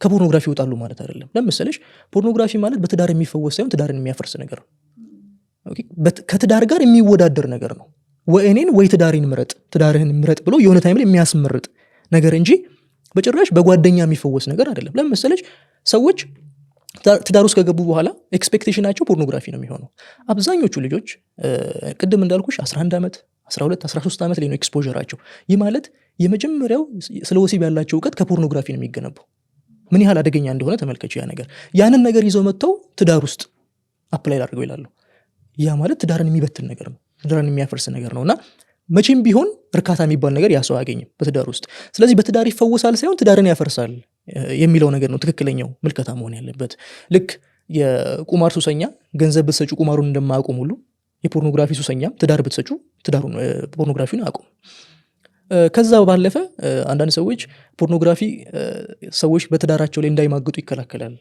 ብሎ ይናገራሉ ምክንያቱም ያንን የወሲብ ግፊታቸውን አድርግ የሚለውን ነገር እዛ ላይ ቢያወጡት እንዳይማግጡ ከትዳራቸው እንዳይወጡ አትሊስት ይከላከላል ብሎ የሚያስቡ ሰዎች አሉ ይሄ ትንሽ አስቂኝም ነገር ነው ግን ሪሊ ደግሞ እንደዚህ የሚያምኑ ሰዎች አሉ በስፋትና ያልተረዱት ነገር ፖርኖግራፊ ራሱ መማገጥ ነው ፖርኖግራፊ በራሱ መማገጥ ነው አንጎላችን ላይ ሚረር ኒውሮንስ ብለን የምንጠራቸው ወይ መስታወታዊ ህዋስ ነርቭ ብለን የምንጠራቸው ነርቮች አሉ መስታወታዊ ህዋስ ነርቭ ምንድነው እንደው ቀላል ምሳሌዎችን ለመጠቀም ህፃን ልጅ ብሎ ማሰብ የተሻለ ነው ህፃን ልጆች የሆነ አጠገባቸው ሄደሽ የሆነ ፊትሽን ስታሳያቸው የሆነ የፊት ቅርጽ ስታሳያቸው እነሱም ለመድገም ያን ነገር ሲጣጣሩ ታያቸው ወይ ምላስሽ የምታወጭባቸው ያን ነገር ለማሳየት ይጣጣራሉ ወይም ደግሞ አንድ ሰው እንቅፋት ቢመታው እንደው ፊታችን ጭምድድ ይላል እኮ እኛን አልመታንም ይሄ ምንድነው ይሄ መስታወታዊ ህዋስ ነርቭ ምንላቸው የአንጎላችን ክፍሎች ናቸው ምንድነው የሚሰሩት ሁለት ነው ፐርፐዛቸው አንደኛ ኢሚቴሽን ነው ሰው ጋር ያየነውን ነገር እኛ ማስመስለን እንድንሰራው የሚያደርጉን ሲሆን ሁለተኛው ደግሞ ኢምፓቲ ነው ለሰዎች ሀዘኔታ እንዲሰማን ኦኬ ሰው ሲጎዳ አይተን በቃ ስቅቅ እንዲለን የሚያደርገን ያ ነው ስለዚህ አንጎላችን ምን አለ መሰለሽ አክቹሊ እኛ በመናደርገውና በመናየው መካከል ልዩነት አያደርግም እያየነው ባለነው ነገርና እያደረግነው ባለነው ነገር መካከል ልዩነት አያደርግም ለዚህ ነው እኮ ሰው ፖርኖግራፊ ያየ ለምንድን ነው የሰው ስሜቱ የሚነሳሳው ሰው አንጎል እኮ እያሰበ ያለው እያደረገ ነው በሚለው ውስጥ ስለሆነ ማለት ነውና ፖርኖግራፊ ማለት የውክልና ወሲብ ነው ቪካሪየስ ሴክስ ምንለው ማለት ነው ስለዚህ በሰዎች ውስጥ ሆነሽ አንቺ የምታደርጊው ነገር እንጂ እንደው ምንም አላደረኩም ምትይበት ነገርም አይደለም አንጎላችን በዛ መልኩ ነው ነገሮችን ኢንተርፕሬት ስለሚያደርግ ማለት ነው ስለዚህ እንደው ፖርኖግራፊ መወስለትን ወይ ደግሞ መማገጥን ይከለክላል ከተባለ በመማገጥ ነው ወይ አይደለ በመማገጥ ነው ወይ መማገጥን የሚከለክለው ከሆነ ያው እሱ ተፋልሶ ነው የሚሆነው ማለት ነው ሶስተኛ ነው የመጨረሻ ላንሳ በጣም አስፈላጊ ስለሆነ ላንሳው ይሄን ነገር በጣም በርካታ ሰዎች ፖርኖግራፊ ወጣቶች ስለ ወሲብ የሚማሩበት ስፍራ ነው ብሎ ይናገራሉ ኦኬ ከየት ማራሉ ይልሻል አንድ ወጣት ልጅ የታይቺ ገባለው ብሎ ይነግርሻልና እውነት ወይ እንደዛ ነው ወይ እውነት ሰዎች ትክክለኛ የወሲብ ድርጊትን ከፖርኖግራፊ መማር ይችላሉ ወይ የሚለውን ነገር ለመረዳት በጣም በሚገርምሽ ሁኔታ ፖርኖግራፊ ወሲብ አይደለም የወሲብ ነው። የወሲብ ዲፊኒሽን ሳይሆን የወሲብ ተቃራኒ ነው ፖርኖግራፊ ማለት። ለምሳሌ በእውነተኛው ዓለም ወሲብ መካከል መተሳሰብ ነው ያለው፣ መዋደድ ነው ያለው፣ አንዱ ሌላው ማሰብ ነው ያለው። ፖርኖግራፊ ምን ያሰለጥናል መሰለሽ? ሰውን ራስን መውደድ ነው ያሰለጥናል። ወሲብና ራስን መውደድ ተቀላቅለው የሚጋቡበት ስፍራ ፖርኖግራፊ ይባላል። አይሽ? ስለዚህ ሰዎች ራሳቸውን ማስደሰት እንጂ ያ ሰው ምን እየተሰማው ነው ምን እየሆነ ነው የሚለው ነገር አያገባቸውም ፖርኖግራፊ ላይ። በሌላ በጥሩ ቃሉ ኦብጀክቲፊኬሽን የምንለው ማለት ነው። ሰዎችን እንደ ቁስ ዕቃ መጠቀም የምንለው ነገር ነው ፖርኖግራፊ የሚያሰለጥነው የሰዎችን አእምሮ። እና በምንም ተአምር ሰዎች ፖርኖግራፊን አይተው ወሲብን ትክክለኛውን ወሲብ ሊማሩ አይችሉም። ወሲብን አፍራሽ ነው ፖርኖግራፊ እንጂ አስተማሪ ሊሆን አይችልም ማለት ነው። በተለይ መዘዙን ደግሞ አለማወቅ፣ አሁን የሚያመጣው ችግር አለማወቅ ይመስለኛል። አንዳንድ ሰው በቃ ኢትስ ኦኬ አይነት ሜንታሊቲ። አሁን በፊት ታቡ ነበር ሁላ ተደብቀህ ምናምን፣ አሁን ኢትስ ኦኬ ይላላኩታል፣ ግሩፕ ላይ ይለኩታል፣ ያየ ነው ምናምን። በቃ በተለይ አሁን በወጣቱ ዘንድ ፋን ነገር ሆኗል። ወሬውም ፋን ነው ማለት ይሄ ታቡነቱ ራሱ በጣም እየወጣ መጥቷል። እና አንደኛው ምክንያት እኔም ብዬ የማስበው መዘዙን የሚያስከትለውን መዘዝ አለማወቅ ይመስለኛል። እስኪ ትንሽ ስለ መዘዙ ደግሞ ብታነሳለን። ያ መዘዙ እጅግ ዘርፈ ብዙ ነው፣ እጅግ ብዙ ነው። የሰዎችን አእምሮ፣ አካል፣ ስነልቦና፣ መንፈሳዊ ህይወት፣ ማህበራዊ ህይወት እጅጉን የሚጎዳ ነገር ነው ፖርኖግራፊ ማለት። እና እንደው ከአእምራዊ ጉዳቶቹ ብንጀምር በጣም ኮመን እና በጣም እጅግ አደገኛው የፖርኖግራፊ መዘዝ ብዬ ማስበው ይሄ የወሲባዊ ባህሪ መዛባት የሚባለው ወይም ሴክሹዋል ዲቪዬሽን ብለው የሚጠሩት ነው። ወሲባዊ ባህሪ መዛባት ማለት ምን ማለት መሰለሽ? አንደኛ የተሳሳተ ወሲባዊ ዓላማ መያዝ። ሰዎች ተመሳሳይ ጾታ ይወዳሉ፣ ሰዎች እንስሳትን ይወዳሉ። እና ፖርኖግራፊ እነዚህን ነገሮች ሰዎችን ትሬን ያደርጋል። ኦኬ። እና የተሳሳተ የወሲብ ኢላማ ያላቸው ሰዎች ናቸው። በሁለተኛ ደረጃ ደግሞ የተሳሳተ የወሲባዊ ድርጊቶችን ሲያደርጉ ትመለከቻቸዋለሽ። ትንኩሳዎችን ይፈጽማሉ ሰዎች። ትንኩሳዎችን ብቻ አይደለም ባይዘው ቮይሪዝም የምንላቸው ነገሮች፣ ሰዎችን ተደብቆ ማየት። ያ ብቻ አይደለም። ይሄ ሳዶማኪዝም የሚባል ስቃይን መሰረት ያደረጉ ወሲቦች፣ ሰዎች ታስረው ወሲብ የሚያደርጉበት እነዚህ አይነት ነገሮች አሉና እነዚህን ሁሉ ስትመለከች ሰዎች አእምሮ ውስጥ ወሲብ የሚባለው ነገር የተዛባ እንዲሆን ኦኬ የተለመደና ኖርማል የምትዩ ጤናማ የምትዩን አይነት አስተሳሰብ እንዳይኖር በማድረግ ዛሬ ላይ የምናያቸውን ብዙ ቀውሶች እያየን ያለ ነው። በዛ ምክንያት ነው። እና ዓለማችን ላይ በሰፊ ሁኔታ ግብረ ሰዶማዊነት እንዲቀበሉ ወይ ደግሞ ተቀባይነት እንዲያገኝ እያደረጉ ካሉት ነገሮች ኖርማላይዜሽን ማለት ኖርማል እንዲሆን እያደረጉ ካሉት ነገሮች መካከል አንደኛው ፖርኖግራፊ ነው። ያ ብቻ አያበቅም። እንዳልኩሽ ሁሌ በጣም ረዥም ጊዜ ማጥፋት እንችላለን እዚህ ላይ። እና ለምሳሌ ሌላኛው የአንሄዶኒያ ብለን የምንጠራው ወይም ደግሞ ደስታ ማጣት ብለን የምንጠራው ነገር አለ። ምን ማለት ነው መሰለሽ? እንግዲህ አንጎላችን ቅድም እንዳልነው ዶፓሚን የሚባል ንጥረ ነገር አለው። እና ቅድም እንዳልነው ሁለት ኒውሮኖች ዶፓሚንን እንደ ቅርጫት ኳስ ነው የሚቀባበሉት የሚለውን ነገር አንስተናል። ምን ይፈጠራል? ፖርኖግራፊ ማለት ሱፐርናቹራል ስቲሙላይ ነው።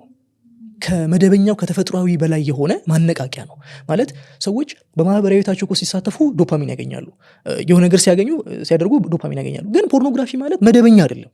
እጅግ ከባድ የሆነ የዶፓሚን ጎርፍ ነው ወደ ብሬን የሚላቀው። ተደጋጋሚ ጊዜ ያ ሲሆን አንደኛው ኒውሮን ምላሽ መስጠት ያቆማል። ስለዚህ ያ ሰው ምን ይሆናል መሰለሽ?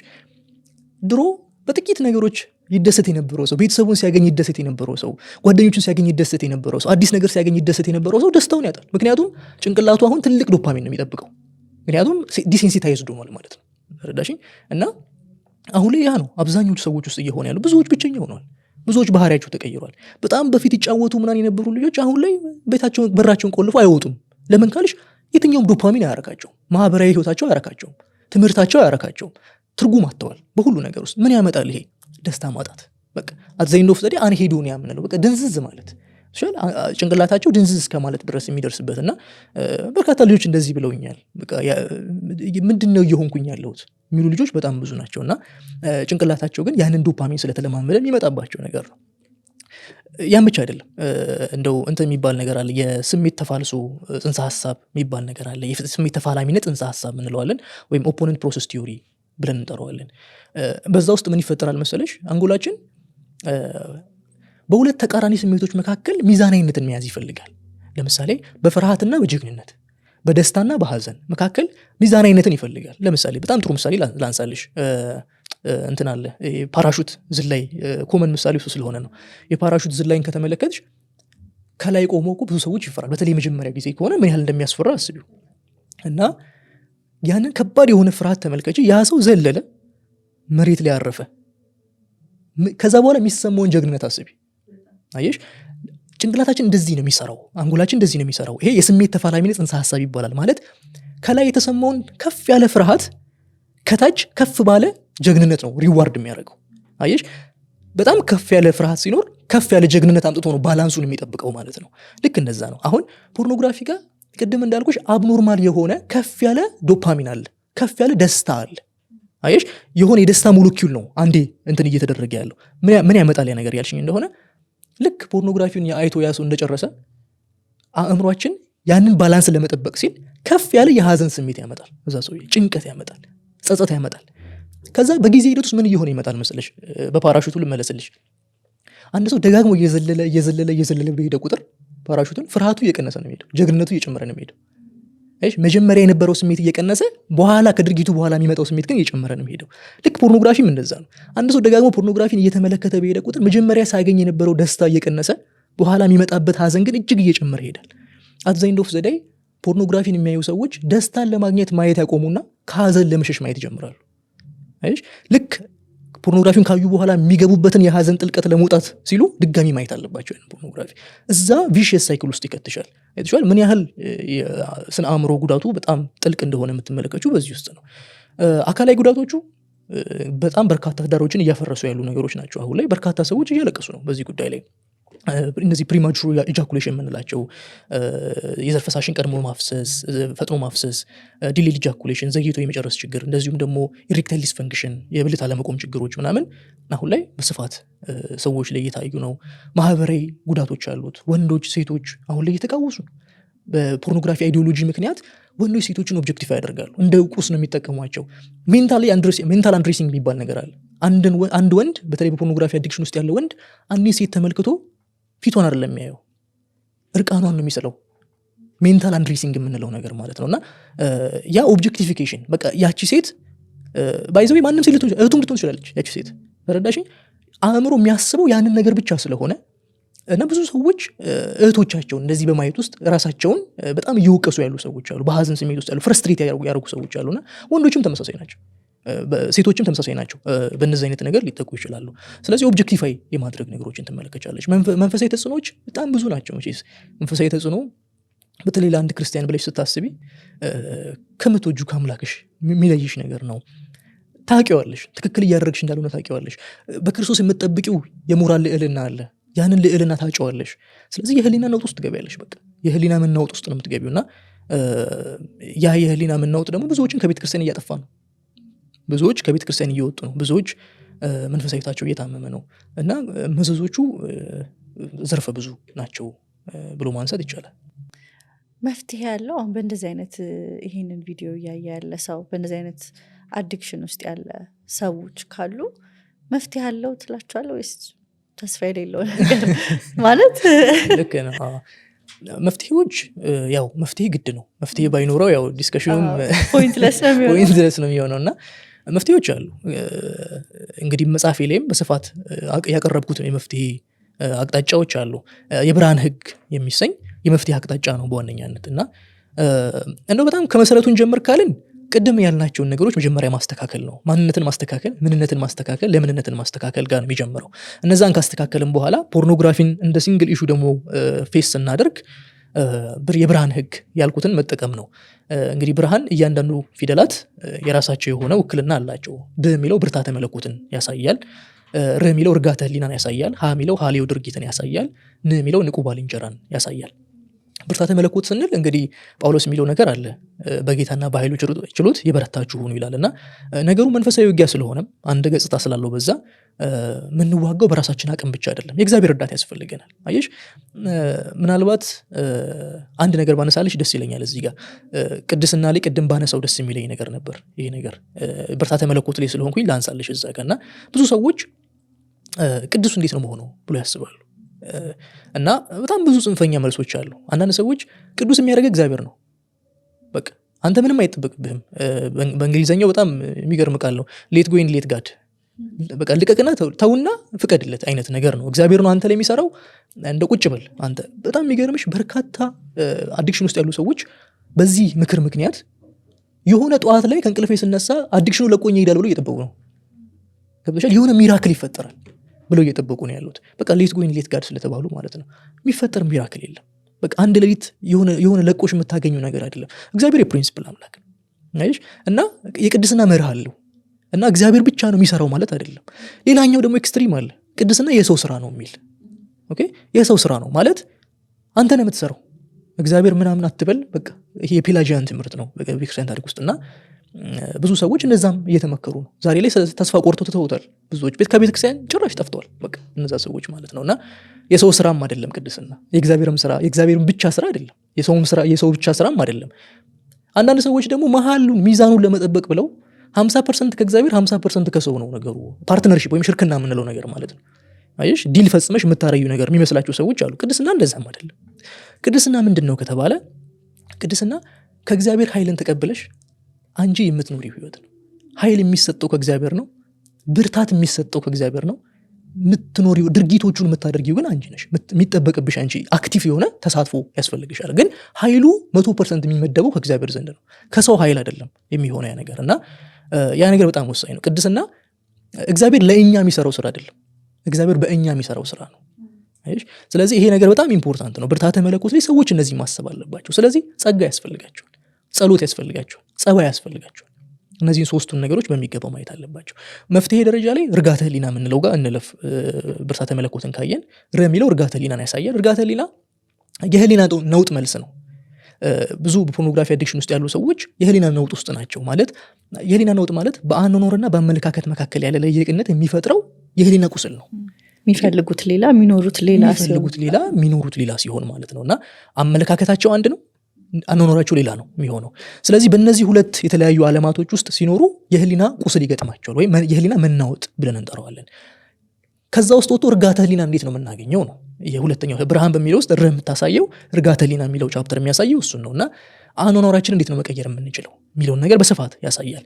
5 የለውጥ ደረጃዎች በስፋት ተብራርተውበታል። ቅድመ ማሰላሰል፣ ዝግጅት፣ ድርጊት፣ መጽናት የሚሉ 5 የለውጥ ደረጃዎች ተብራርተውበታል በስፋት። ስለዚህ አንድ ሰው የትኛው ደረጃ ላይ ነኝ የሚለውን ነገር እዛው ጋር እንዴት ነው የሚያውቀው የሚለው ነገር በስፋት እዛ ጋር ተብራርተዋል። ከዛ ደግሞ ካለውበት ደረጃ ወዴትኛው እንዴት ነው የምሻገረው ወደ ቀጣዩ ደረጃ አዘኝ ነው ወሰደ መጽናት ጋር ደረሼ ፍሪ መሆነው እንዴት ነው የሚለው ነገር ላይ በስፋት ተገልጿል። ሀሌው ድርጊት የሚባለው አንድ ሰው የለውጥን መንገድ ከጀመረ በኋላ ወደ ኋላ የሚመልሱት ሪላፕስ የምንለው በእንግሊዘኛው ማለት ነው። ወደ ኋላ የሚመልሱት ነገሮች እንዳይኖሩ እንዴት ነው ራሱን የሚጠብቀው፣ ጭንቅላቱን ወይም ደግሞ አእምሮ እንዴት ነው መጠበቅ የሚችለው የሚለውን ነገር በስፋት የሚያብራራ ክፍል ነው ማለት ነው። የመጨረሻው ንቁ ባልንጀራ ይሰኛል። ንቁ ቤተሰብ፣ ንቁ ቤተክርስቲያን፣ ንቁ መንግስት፣ ንቁ ጓደኛ የሚሉ ነገሮች ለለውጥ እንዴት እንደሚያስፈልጉ የሚያብራራ ነው ማለት ነው። እኛ ባንያዝም በእንደዚህ አይነት ሱሶች ይህን የሚመለከቱ ሰዎች ግዴታ በፖርኖግራፊ ሱስ ውስጥ ያሉ ሰዎች መሆን አይጠበቅባቸውም። ግን እንዴት ነው እነዛን ሰዎች መርዳትስ የምንችለው? ጓደኛችን ቢሆን ወይ ልጆቻችን ቢሆኑ እንደ ቤተክርስቲያን እንዴት ነው እነዚህን ሰዎች ማገዝ የምንችለው?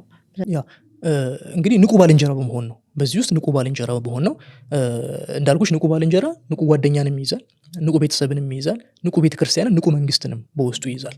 እንግዲህ እንደ ጓደኛ ሆነን ስናስብ አንድ ጓደኛችን ባይዘ የተዳር አጋርም ሊሆን ይችላል። ይሄ ነገር የተዳር አጋር ወይም ደግሞ ጓደኛ በፖርኖግራፊ አዲክሽን ውስጥ ወይም በፖርኖግራፊ ሱስ ውስጥ ሆኖ ቢገኝ እንዴት ነው መቅረብ ያለብን ሲባል የመጀመሪያ እስቲ እንደ ናታን እንቅረብ። እንደ ናታን ሆነን እንቅረብ። ናታን ትዝ የሚልሽ ከሆነ ከዳዊት ጋር ሲገናኝ ዳዊት ኖቲስ አላደረገም፣ ኃጢአት ረስቶታል እኮ ዳዊት ኃጢአቱን ሁሉ ረስቷል። ናታን ግን በጥበብ ሄዶ አስታወሰው። አንድ ምሳሌ ሰጠው። ከዛ በኋላ የጥፋተኝነት ስሜት እንዲሰማው ነው ያደረገው። መጀመሪያም ከዛ ነው የሚጀምረው። ቅድም እንዳልኩሽ የጥፋተኝነት ስሜት የጠፋ እንዳልነው እሱ ከሌለ ለውጥ የሚባለው ነገር ሊመጣ ስለማይችል፣ ስለዚህ እንደ ናታን መጀመሪያ ወቃሾች መሆኑ አለባቸው። ያ ሰው ያ ነገር በህይወቱ እያመጣው ያለውን ነገር እየተገነዘበ ካልሆነ በወቀሳ ነው መጀመሪያ ያለብን። ግን በወቀሳ ብቻ መቆም የለበትም። ዮናታን ደግሞ መሆን አለብን። አጋዥ፣ ደጋፊ፣ ከጎን የሚሆን ከቅርብ የሚሆን ሰው ደግሞ መሆን አለብን። አንዳንድ ጊዜ ደግሞ እግዚአብሔር ሲባርክሽ በአቢጊያዎች ይባርክሻል። አቢጊያ ማለት ዲቫይን ኢንተራፕተርስ ናቸው። እዚህ ልሻል ዳዊት ናባልን ሊያጠፋ ቢሆነ ጊዜ መንገድ ላይ አስቆመችው። አይሽ አንዳንድ ጊዜ ልክ እንደዛ ነው። ልክ አዲክሽኑ ላይ አንድ ሰው በፖርኖግራፊ በጣም እየተፈተነ ዛሬ አላደርግም እያለ ግን በጣም እየተፈተነ ባለበት በቃ መጨረሻ ላይ ጊቭ አፕ ሊያደርግ ሲል አንድ ሰው ይደውልለታል። አንድ ሰው ወደ ቤቱ ይመጣል እና እስቲ እንውጣ ይለዋል። ገብቶሻል? እየተፈተነበት ካለው ኢንቫይሮንመንት የሚያወጣው መለኮታዊ ጣልቃ ገብ ነው አቢጊያ ማለት ነው። በርናባስ ናቸው ጓደኞች በርናባስ ናቸው የመጽናናት ልጅ የምንላቸው ሁለተኛ እድል የሚሰጡ። ትዝ የሚልሽ ከሆነ ጳውሎስ ወድቋል። መቼስ ጳውሎስ ክርስቲያኖችን ሲያሳድድ የነበረ ሰው ነው። ግን ወደ ቤተ ክርስቲያን ሲመጣ ሁሉም ሸሸው። ወድቆ ስለነበረ ሁሉም ሸሸው። በርናባስ ግን ቀረቡ። ሌላም ደግሞ ታሪክ አለ፣ የማርቆስም ታሪክ አለ። በጳውሎስና በርናባስ እኮ በማርቆስ አማካኝነት ተጣርተዋል። ምክንያቱም ማርቆስ ተመለሰ ይላል፣ የሆነ ወንጌል ስርጭት መንገድ ጀመረ፣ ተመለሰ። በርናባስ ሁሉ የሚታወቀው ሁለተኛ እድል በመስጠት ነው ለሰዎች። ልክ እንደዛ ነው መሆን ያለበት። ጓደኛ ስትሆኚ በርናባስ መሆን አለብሽ ለሰው፣ የመጽናናት ልጅ መሆን አለብሽ። ያ ሰው ሊወድቅ ይችላል። ከዚህ በኋላ አላደርግም ብሎ ቃል ገብቶልሽ ሊወድቅ እኮ ይችላል ያ ሰው። ሲወድቅ ግን ደጋፊ መሆን አለብሽ። አይዞህ ከዚህ በኋላ ግን አትመለስም፣ ከዚህ በኋላ ግን አትመለሽም እያሉ ደጋፊ መሆን ያስፈልጋል። እንግዲህ እንደ ጓደኛ ካየ ነው እነዚህ ሁሉ ነገሮች ያስፈልጋሉ ማለት ነው። በጣም ደስ ይላል በእውነት በጣም እግዚአብሔር ይርዳን። አሜን። አንተን ሁላችንም ይርዳን። ስለዚህ ይቻላል ብለን ማጠቃለል እንችላለን ማለት አሁን አንተን ሳይ በጣም ደስ ያለኝ ነገር መጽሐፉንም ሳነብ ያንግ ነህ። አሁን ያንግ ሰዎች በዛ ላይ ወንድ እና ምሳሌ ነህ። በቃ ኤግዚስተንስ ራሱ ምሳሌ ነው ብዬ አስባለሁ። ምክንያቱም የሆነ ሰው እንደዚህ ብሎኛል፣ ወንድ ሆኖ በዚህ ሰዓት 20 ምናምን ቤት ውስጥ ሆኖ ፖርኖግራፊ አለማየት አይቻልም ያለኝ ሰው አለ እና ላይክ ይቻላል በእግዚአብሔር ጸጋ ትላለህ ማለት ነው። አዎ ምን መሰለሽ ትልቁ ነገር መርከብ በባህር ላይ ሲሄድ ባህር ላይ መሄዱ አይደለም የሚያሰምጠው፣ ባህሩ ወደ መርከቡ መግባቱ ነው የሚያሰምጠው።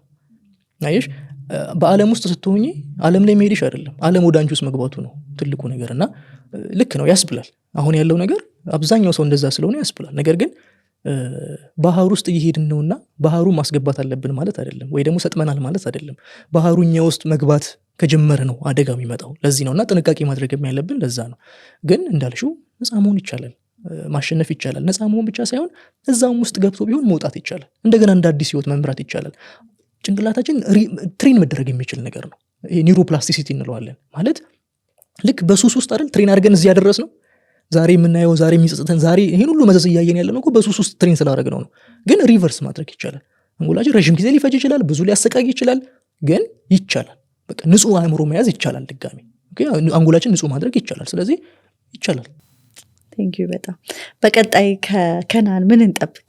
እግዚአብሔር ቢፈቅድ ብንኖር ምን አይነት እቅዶች አሉ? እንግዲህ እቅዶቼ ብዙ ናቸው። ጌታ ቢረዳኝ ትልቁ የህይወት ራእዬ የዳኑ አዳኞችን መፍጠር የሚል ነው። ሰዎች እንዲድኑ እፈልጋለሁ። መዳን ስልሽ ሎቶሊ እንደው ሐኪምም ስለሆንኩ ከበሽታ ብቻ አይደለም እጩ ሐኪም ስለሆንኩ ማለት ደርሰሃል እየደረስን ነው ብለን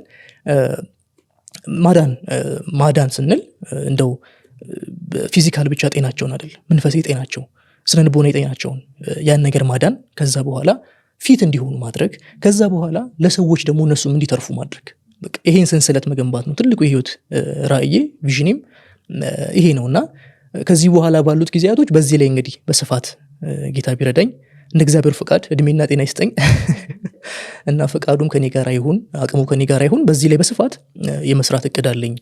የተለያዩ ስልጠናዎችን የማድረግ በዚህ በፖርኖግራፊ ጉዳይ ላይ በሃይስኩሎች ላይ፣ በዩኒቨርሲቲ ፌሎሺፖች ላይ፣ በተለያዩ ቦታዎች ላይ ወጣቶችን ሰብስቦ ስልጠናዎችን የማድረግ ያ ብቻ ሳይሆን ደግሞ ሌሎች ልጆችን ደግሞ የሚያሰለጥኑ ሰዎችን የማፍራት እቅድ አለኝ። እንግዲህ እስቲ ጌታ ደግሞ ይጨመርበት።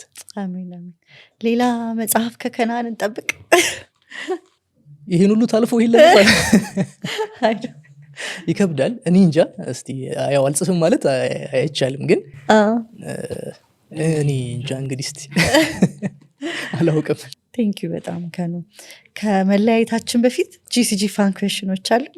ምርጫ ነው መምረጥ ትችላለህ ማለት አንዱን ነው የምመርጠው። ከኑ ዝግ ያሉ መዝሙሮች ወይስ ፈጠን ያሉ መዝሙሮች? ዝግ ያሉ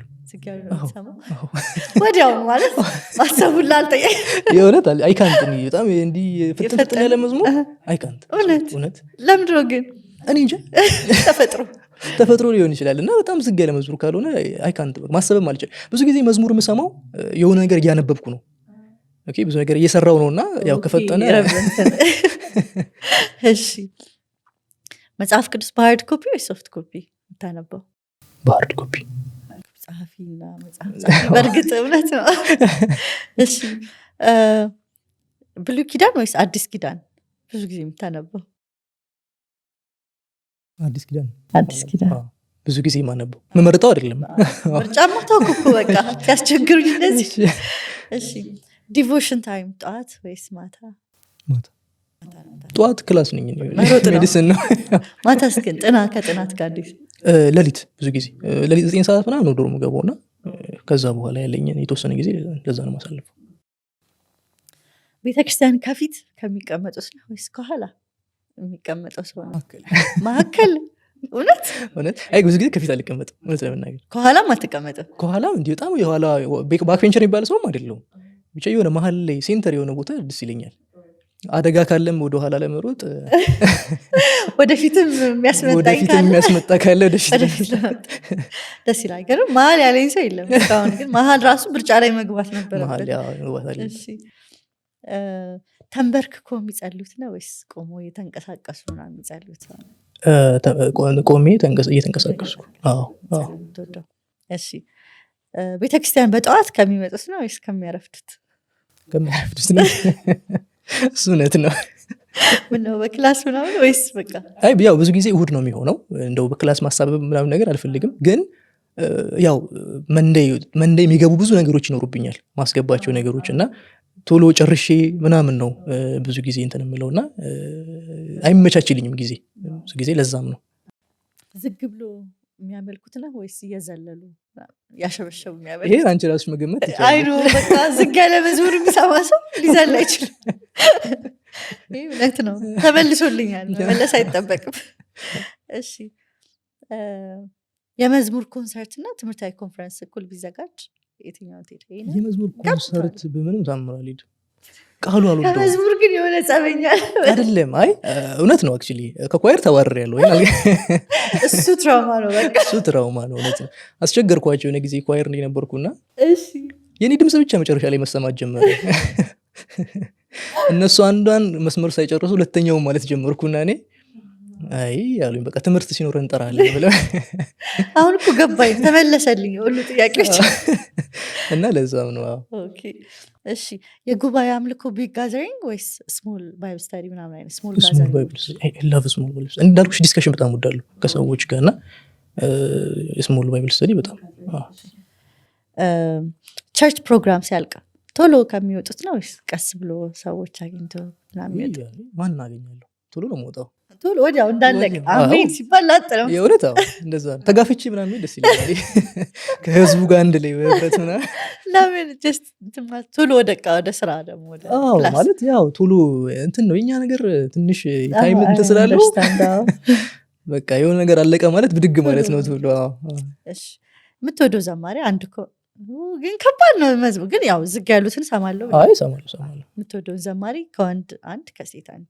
ዘማሪ ጋር እውነት ለመናገር እንትን ነው። በተለይ እንዳልኩሽ መጽሐፉን ለመጻፍ በነበረኝ ጊዜ ላይ ትንሽ ዲፊካልት ታይም ነበር ለኔ እና በጣም ብዙ ኮኔክሽን ዴቨሎፕ አድርጌያለሁ ከዘማሪዎች ጋር እና አሁን ላይ በጣም በቁጥር አንድ ደረጃ ማስቀምጠው አስፋው ግን በፊት አስፋው መለሰ የሱ መዝሙሮች በጣም በቃ በዛ ታይም ላይ በጣም በቃ የተጽናናውባቸው መዝሙሮች እና ጣቅም ሲሆኑ የነበሩ መዝሙሮች ናቸው።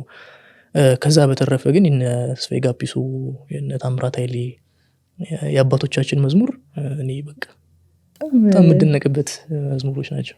ኦኬ ከሴትስ? ከሴት አዜብን በጣም የምወዳት። ኦኬ የምትወደው የመጽሐፍ ቅዱስ አስተማሪ? ከበደች መዝሙሩ ሳይከብድ እኛ ጋር የመጡት መዝሙር ላይ ነው በጣም የሚከብዳቸው የነበረው። የመጽሐፍ ቅዱስ አስተማሪ ምን አለ መሰለኝ ያው ሁሉም ላይ ማደንቃቸው ኳሊቲዎች አሉ። እውነት በጣም ከሁሉም በጣም የተለያየ ናቸው። አሁን ምረጥ ብትይ ትንሽ ያስቸግራል። በቃ ላስመርጥ ነው። ሁለት ሰው ላድርግልህ? ኦኬ ሁለት ሰው አትሊስት ይሻለኛል ብዬ አስባለሁ። አንድ ጳውሎስ ፍቃዱን እመርጣለሁ። በነገረ መለኮት እውቀቱ በጣም የምደነቅበት ሰው ነው። በሁለተኛ ደረጃ ማሙሻ ፈንታ በወጣት ተኮር ሆነ መልእክቱ አፕሊኬሽን ቢብሊካል አፕሊኬሽኑ በጣም የምወደው አስተማሪ ነው። በዛ አንባቢም ስለሆንክ ይህን ጥያቄ መጠየቅ ያለብኝ ይመስለኛል። ከመጽሐፍ ቅዱስ ውጭ የምትወደው መጽሐፍ ወይም ሪኮመንድ የምታደርገን መጽሐፍ ለወጣት? መንፈሳዊም? እሺ መንፈሳዊ ነው ያለ ሴኩላር ናርክ? ይህ ጥያቄ ከባድ ነው። ጭራሽ ያላሰብኩት ጥያቄ ነው። ይሄ አሁን እኮ እንዴት ነው አይምሮ ውስጥ ምን የለም ታውቂያለሽ? አይ እንዲህ አንድ ነጥዬ የእንትን መጽሐፍ ዲቮሽናል ነገር ከሆነ የዶን ካርሰን መጽሐፍ አለ ፕሬይንግ ዊዝ ፖል ይመስለኛል ርዕሱ። ፕሬይንግ ዊዝ ፖል የሚል መጽሐፍ አለ። እጅግ እኔ እውነት ዲቮሽናሊ በጣም የምደነቅበት መጽሐፍ ነው። አክቹዋሊ በጣም ማይ ፌቨሪት ቴዎሎጂያንም ነው ዶን ካርሰን። በዘመናችን ካሉት ውስጥ የሱ መጽሐፍት በጣም ነው የምወዳቸው አብዛኞቹ መጽሐፍቱን እና ከሱ እንትን እላለሁ። በጣም ደስ ይላል። ቴንኪዩ በጣም ከኑ። ምናልባት አንድ የመጨረሻ ጥያቄ፣ ይሄን መጽሐፍ ማግኘት የሚፈልግ ሰው የት ነው ማግኘት የሚችለው እና አንተንስ ማግኘት የሚፈልግ ሰው እንዴት ኮንታክት ያድርግ? መጽሐፉን እስቲ አሁን ላይ እንዳልኩሽ በጣም ጊዜ መጣበብ ነበረብኝ። ከቅርብ ጊዜ ወዲህ ወደ መጽሐፍት ቤቶች ለማሰራጨት ጊዜ አላገኘሁም ነበር። አሁን ግን እስቲ ቀጣይ ሳምንት ላይ እሱን ነው መሰራው ብዬ አስባለሁ። ስለዚህ ይገኛል ብዬ አስባለሁ በአንዳንድ መጽሐፍት ቤቶች። እኔን ማግኘት ለሚፈልጉ ሰዎች ያው እንግዲህ ስልክ ቁጥሬን ወይ ማስቀመጥ ነው ወይ ደግሞ ስልክ ቁጥሬን ከሚሆን የቴሌግራም አድራሻዬን ቢሆን የተሻለናል ብዬ አስባለሁ። እዚህ ጋር አስቀምጠንላችኋል ቴሌግራም አድራሻ። በዛ መልኩ መጽሐፉን መጥተው ከኔ መውሰድ ይችላሉ እነዚህ ሰዎች። ቴንኪዩ በጣም ስለመጣ በጣም አመሰግናለሁ። እግዚአብሔር በእውነት ከዚህ በላይ ደግሞ ብዙ ነገር በአንተ ሰርቶ ለብዙዎች መዳን፣ ለብዙዎች ማገገም፣ ለብዙዎች ወደ እግዚአብሔር ቤት መመለስ ምክንያት ደግሞ እንደሚያደርግህ አምናለሁ። ቴንኪዩ በጣም ከኑ። እኔም እጅግ አመሰግናለሁ። ቴንኪዩ በጣም ተባረክ። ለዛሬ ከከነአን ጋር የነበረን ቆይታ ይሄንን ይመስል ነበረ። በጣም ብዙ ነገሮችን እንደተማረን አስባለሁ። እግዚአብሔር ለልባችን እንደተናገረን ብዙ አስባለሁ። እሱ ደግሞ በጣም ምሳሌ የሚሆነን ሰው ነው ብዬ አስባለሁ። ለእኛ ለወጣቶች፣ ለቲኔጀሮች ስፔሻሊ ምሳሌ አድርጎ እግዚአብሔር አቁሞታል። በቀጣይ ሳምንት እግዚአብሔር ቢፈቅድ ብንኖር ከሌላ ገስት ጋር እንገናኛለን ማለት ነው። ሰላም ሁኑ። This is GCG እርሱም የሚፈልግ ትውልድ